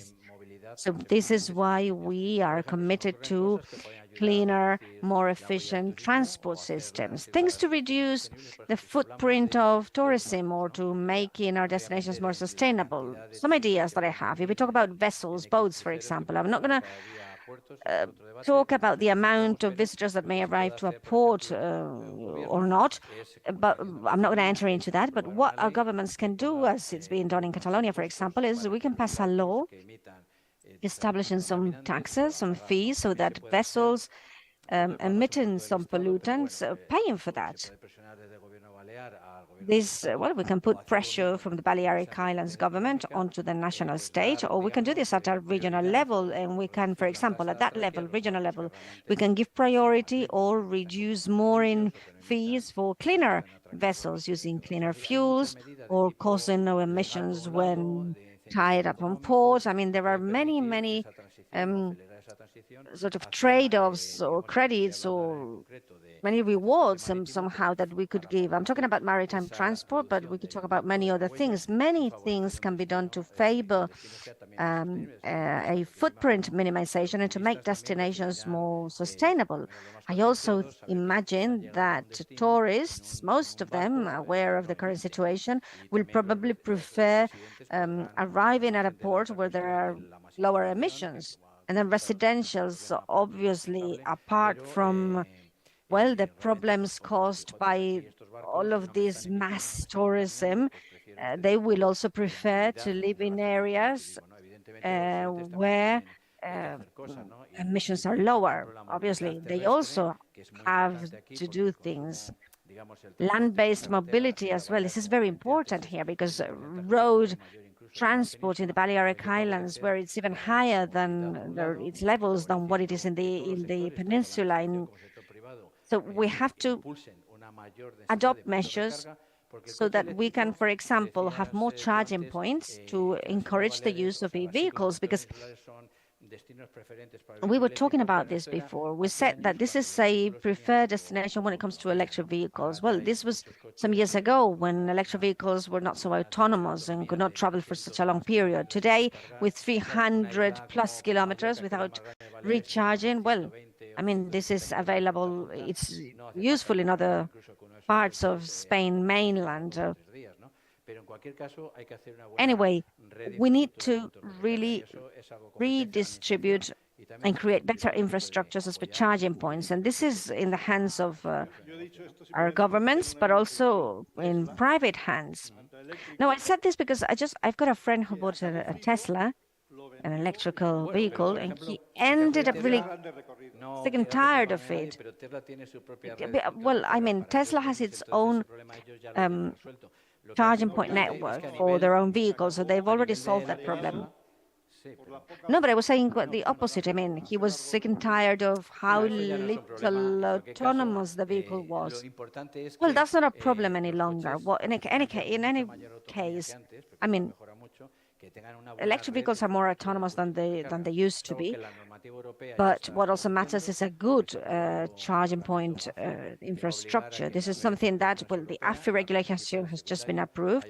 That's going to oblige the main and secondary networking all throughout Europe to have some charging points at certain distances to allow quick charging. So that's not a problem any longer. The problem I see now from transport and environment is that this is still expensive and we have to make it cheaper. We'll have to go for a sort of more of a mass production to achieve this, amongst many other measures. Yeah, also, I mean, the problem with my friend was that he also had to wait for 30 minutes until the car was charged. Well, that depends on the charge frequency. I mean, 7 kilowatts or what. Well, anyway, I was saying all this because the footprint of tourism is not only an environmental one, it's that we also have an economic footprint, don't we? What do we do about that? Well, I don't think that economic footprint has to be reduced. I mean, that is the main opportunity that tourism brings. The economic impact caused by tourism is a positive one. No scenario is considering reducing the economic footprint. We are considering improving and increasing the social and economic impact of tourism. There's a very powerful set of opinions and trend of opinions that talks about reducing consumption. But consuming less doesn't mean that our economy is sort of smaller. We're going to grow in value, and that's also economy. We're going to grow in social welfare and well-being and happiness. So the idea is not to reduce the value of any product we offer. What we can't fit into the equation is a low service quality tourism. You've just told this to us. I mean, this Tesla is not working, I go for another car. I cannot live without quality. So we need to be offered that quality. And the challenge goes past innovation so that we can use decarbonization to offer the services tourists are demanding with totally decarbonized destinations. We have to take into account that the decarbonized deviation or destination certification or label is something that we all like and that brings competitiveness to any tourist destination. It's part of or within the lines of our sustainable development goals, and it's more acceptable to all of us. But the mayor from Cap de Pera, I've got a question that's quite difficult to answer because, well, let me explain the question. We're talking about reducing different footprints. Carbon footprint, we're talking about not reducing the economic footprint, but trying to give more value to it. But we also have to speak about the political footprint. Our society is a 21st century society where we have technology, AI, which is causing lots of surprise amongst all of us. And for many years now, we've been saying, well, this is going to take a while. Well, it's moving quicker than what we had expected. I mean, if we think about not the Middle Ages, but pre-capitalist, the pre-capitalist era, well, you, mayor from Capdepera, are elected by those living in Capdepera, whereas Capdepera is receiving more tourists than residents. They're not participating in the decision-making process. So when we're talking about reducing our footprint from a political perspective, are we still anchored to our territory? Do you think that decision-making processes will have to be territorially based in the future in this global world? Well, first of all, good morning, or good afternoon rather, to you all. I think we have to make a difference between permanent tourists, those who have a right to, according to legislation, and sort of that floating population, visitors coming to visit us for a while. We have 230,000 inhabitants in Capdepera, more or less,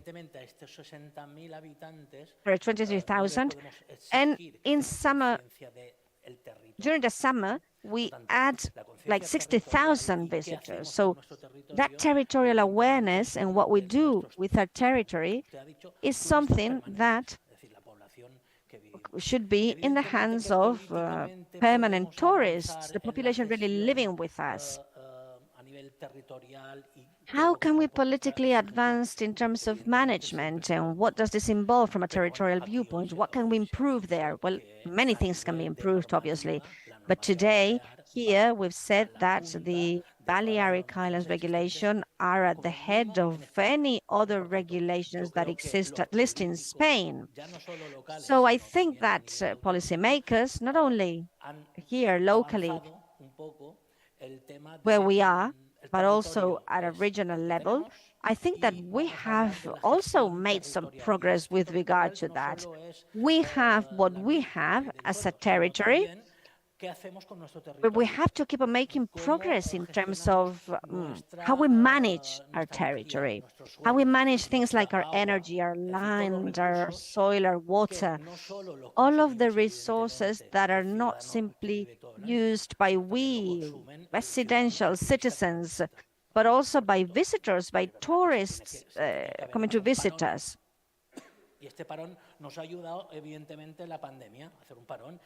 We needed to stop, that's clear, and the pandemic has actually helped us do that. It's helped us calm down and reconsider the kind of tourist we need in the Balearic Islands so that, well, also it is sustainable through time.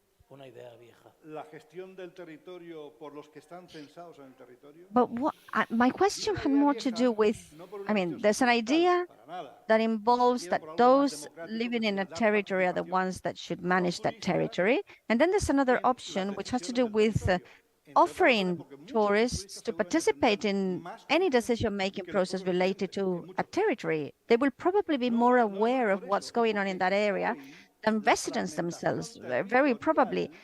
And this is because territorial fragmentation today involves a problem for an economy, a society, a culture that's more sort of on the cloud, more virtual, more digital, more cloud-based. And we see this day after day. We see Facebook, Amazon, all of these things coming into our life, and we start to wonder what's going on. Well, what's going on is that value generation at an intangible asset level is higher than all of the value created by traditional activities, farming, agriculture, manufacturing, and so on. So more and more each day, we're seeing that the world is not only more global, but more digital. One day it'll all be digital.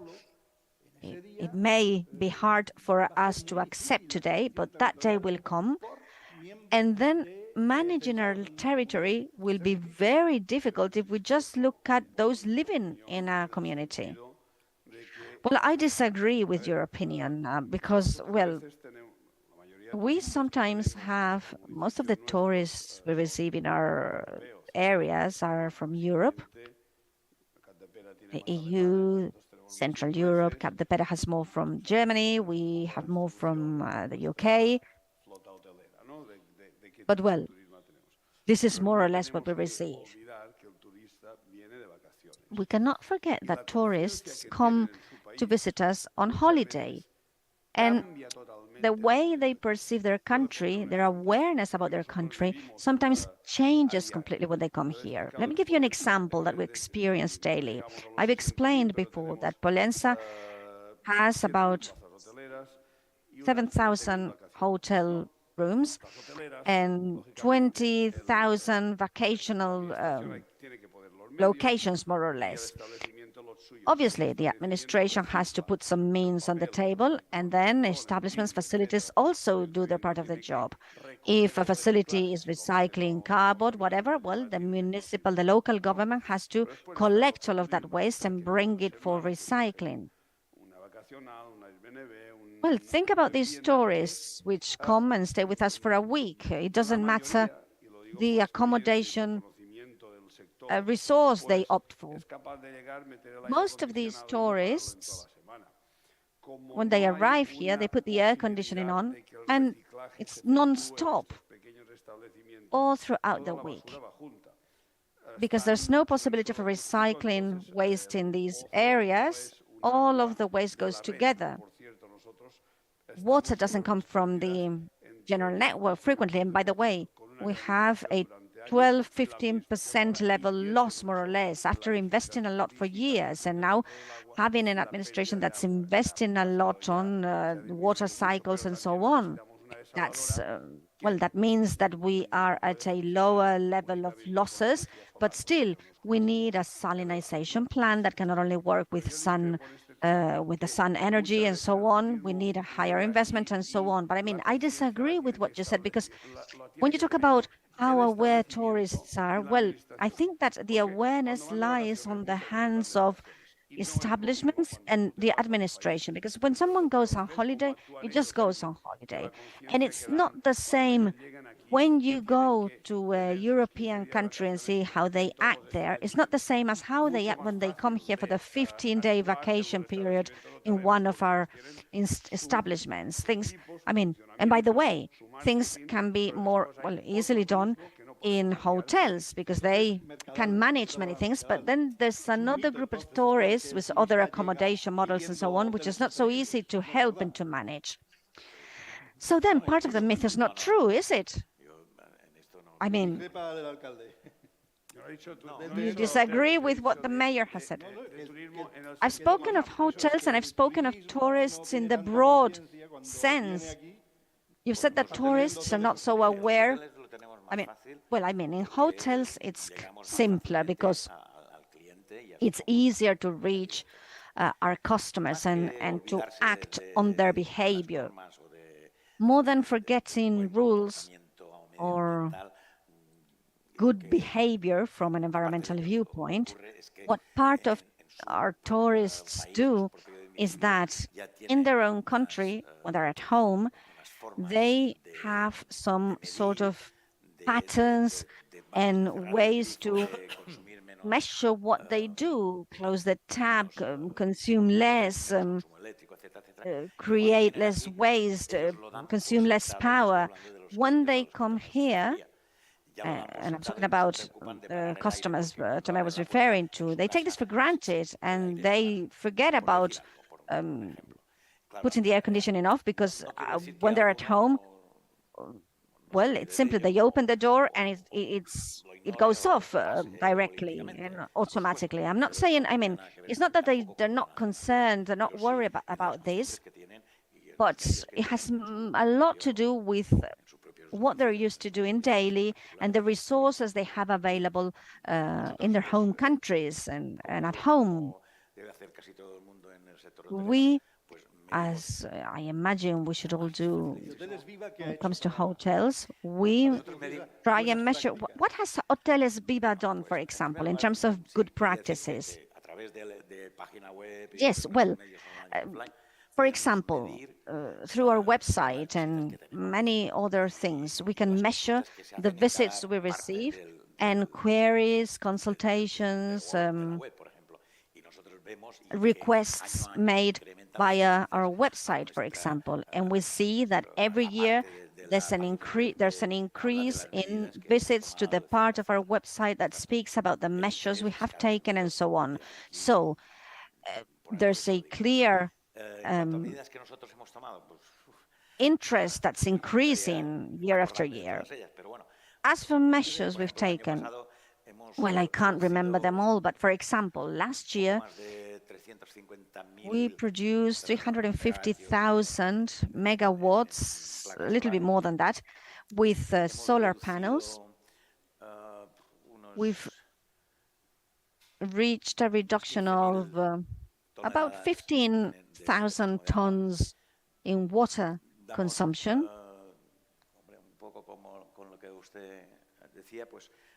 In line with what was said here to my right, we've got some electric vehicles.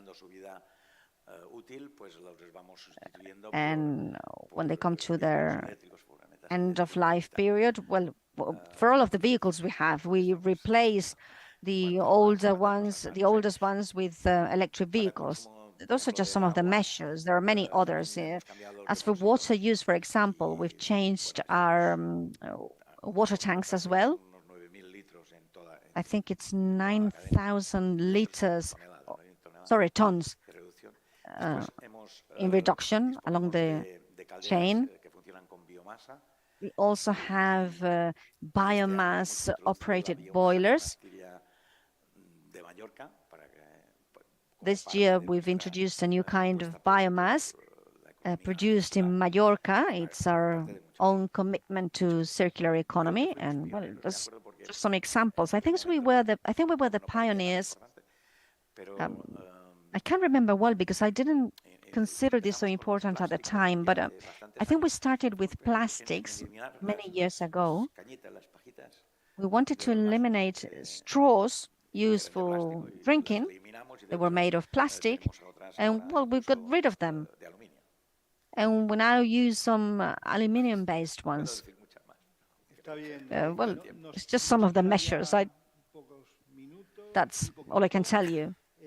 Okay, we've just got a few minutes left. So one final question that, well, let's see who wants to answer this.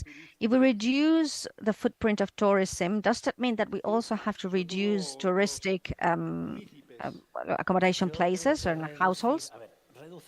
I think that reducing the footprint of tourism has an impact on many, many areas. And one of them has to do with rethinking, reconsidering the quantity of offer that we have, what we offer, volumes.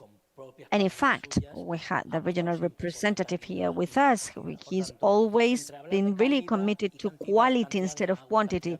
So when we talk about quality and quantity of whatever, water, power, when we talk about that, we also have to put on the table the idea of the quantity of the offer that we have. And instead of that, we have to bet on quality rather. Let me explain to you what we've done in Capdepera. Logement Touristic offers some accommodation places, and Capdepera has purchased a hotel, the infrastructure, and we're going to demolish it. This is an idea that was implemented about 12 years ago, and I think it's a strategy that has to be brought back to the table once again. Well, thank you very much to you all for having taking part in this discussion and this debate. It's not, well, we didn't have as much time as we had before in the previous debate, but well, anyway, we have to officially close the event. And well, I appreciate your participation, the good manners, and the way we've discussed all of these issues, and we've talked about sustainability in all of the fields we're touching upon today. Thank you very much.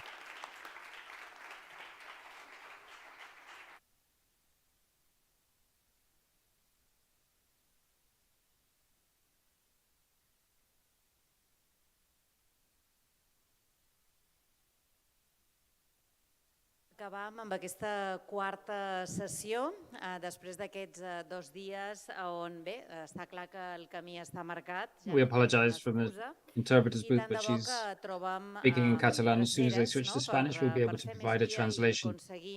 Marcar en verd, en tics, tots aquells temes que tenim encara pendents i ens posam de qualque manera a organitzar la pròxima Mallorca Experience Week. Abans de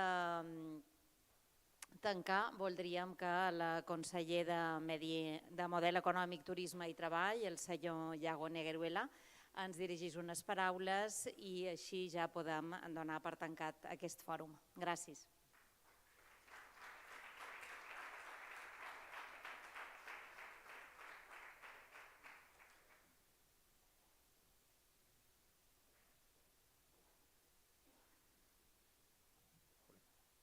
Ha pasado un poco de tiempo por todos nosotros viendo las fotos. La verdad es que, pero gracias por la invitación, gracias por extended our time a bit too much, but thank you for the invitation and for the photograph and for rejuvenating me. First of all, thank you to the Serra group, to Carmen and Paula for inviting me here to the closure of this event. It's always interesting and important.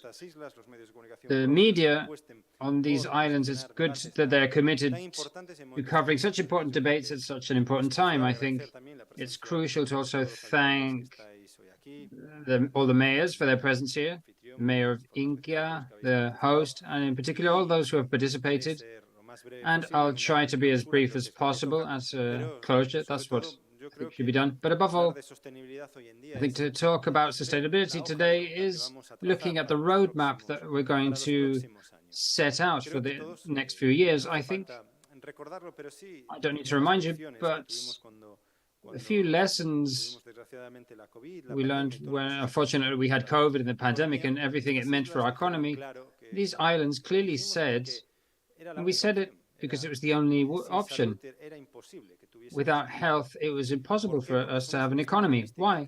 Because we're a tourist destination, has as one of its main values security. So we could only open up if we were well. So that's health and economy tandem could be perfectly understood. All society understood it. Business and trade union organizations understood it and also defended it, and is one of the identity traits to have the biggest opening that any other competing territory had. We've been the ones that have grown the most. I mention this because I sincerely believe that right now we are facing another similar tandem. Without sustainability, we won't have an economy. Without sustainability, a tourist economy in the future years will not be able to maintain its tourist offering. The only problem is it doesn't only depend on us, it depends on all the measures taken by the countries around us, particularly in Europe, and the rest of the large powers. And it's clear that we can't not do things. We can't not be an example.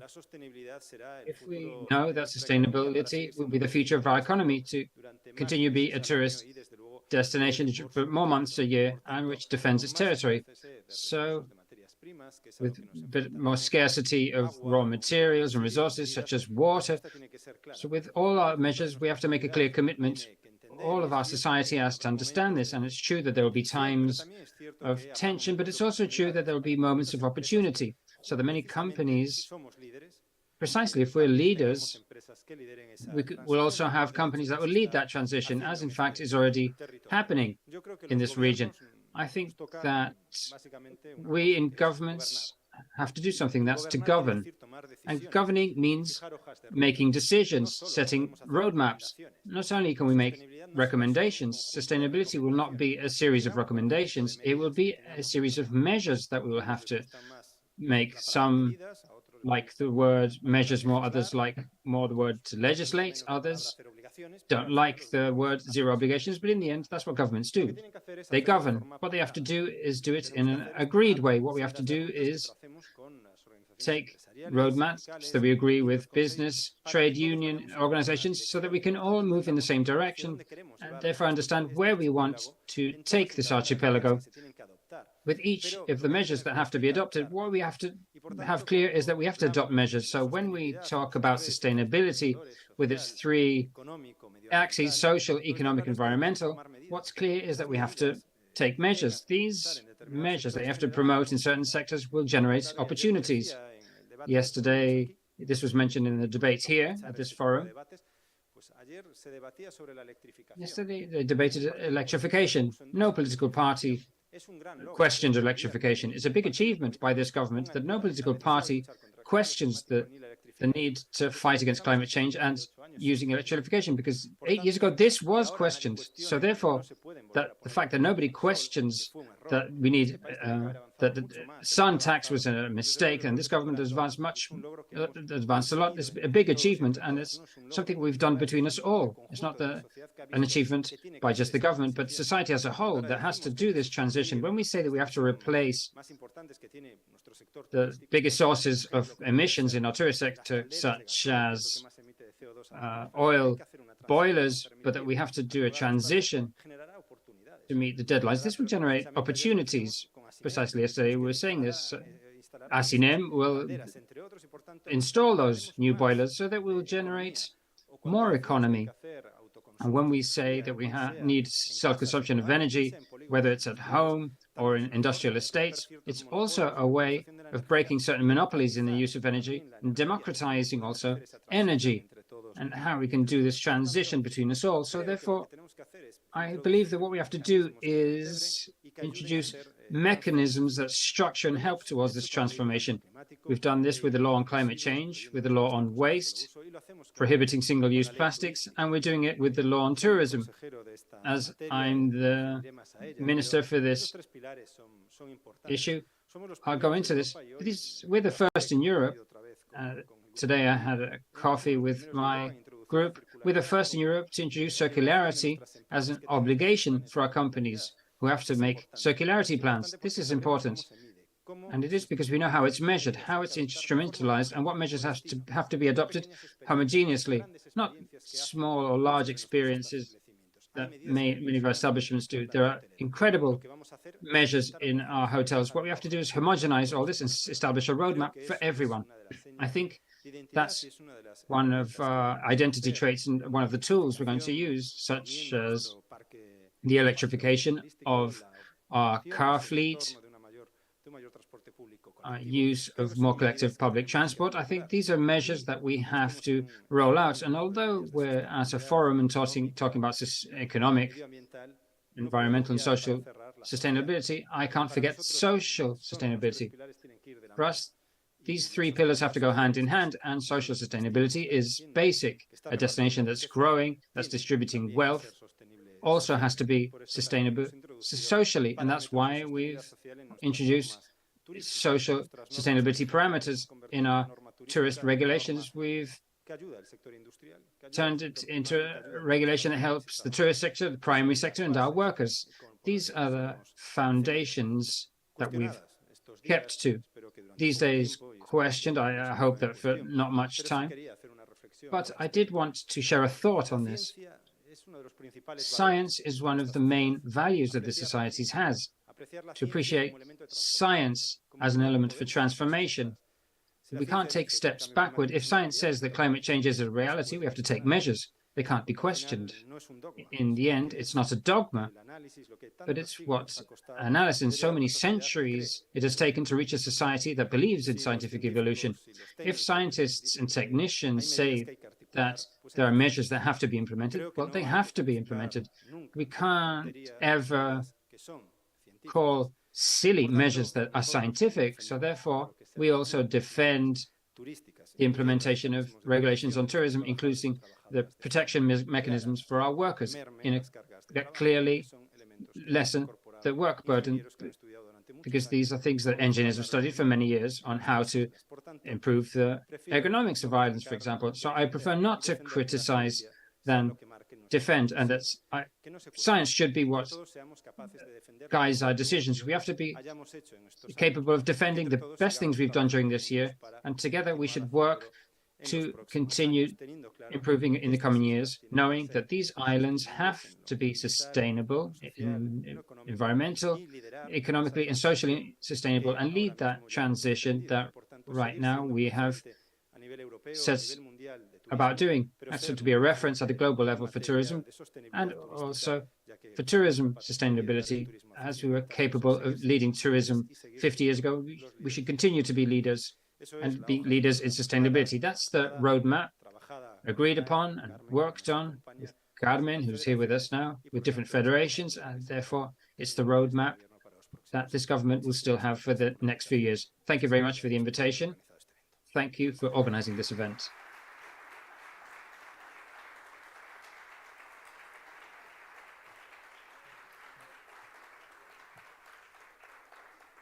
Moltes gràcies, Iago. I ara sí, acabam. Esperem haver pitjat aquest accelerador cap a la sostenibilitat i cap a un món millor. I dues recomanacions. Una primera, que ens agradaria convidar-vos a tots a veure el showroom i, per tant, iniciem un viatge cap allà i després ens trobam segurament tots en el dinar posterior. Per tant, fins l'any que ve, com a tard. Gràcies.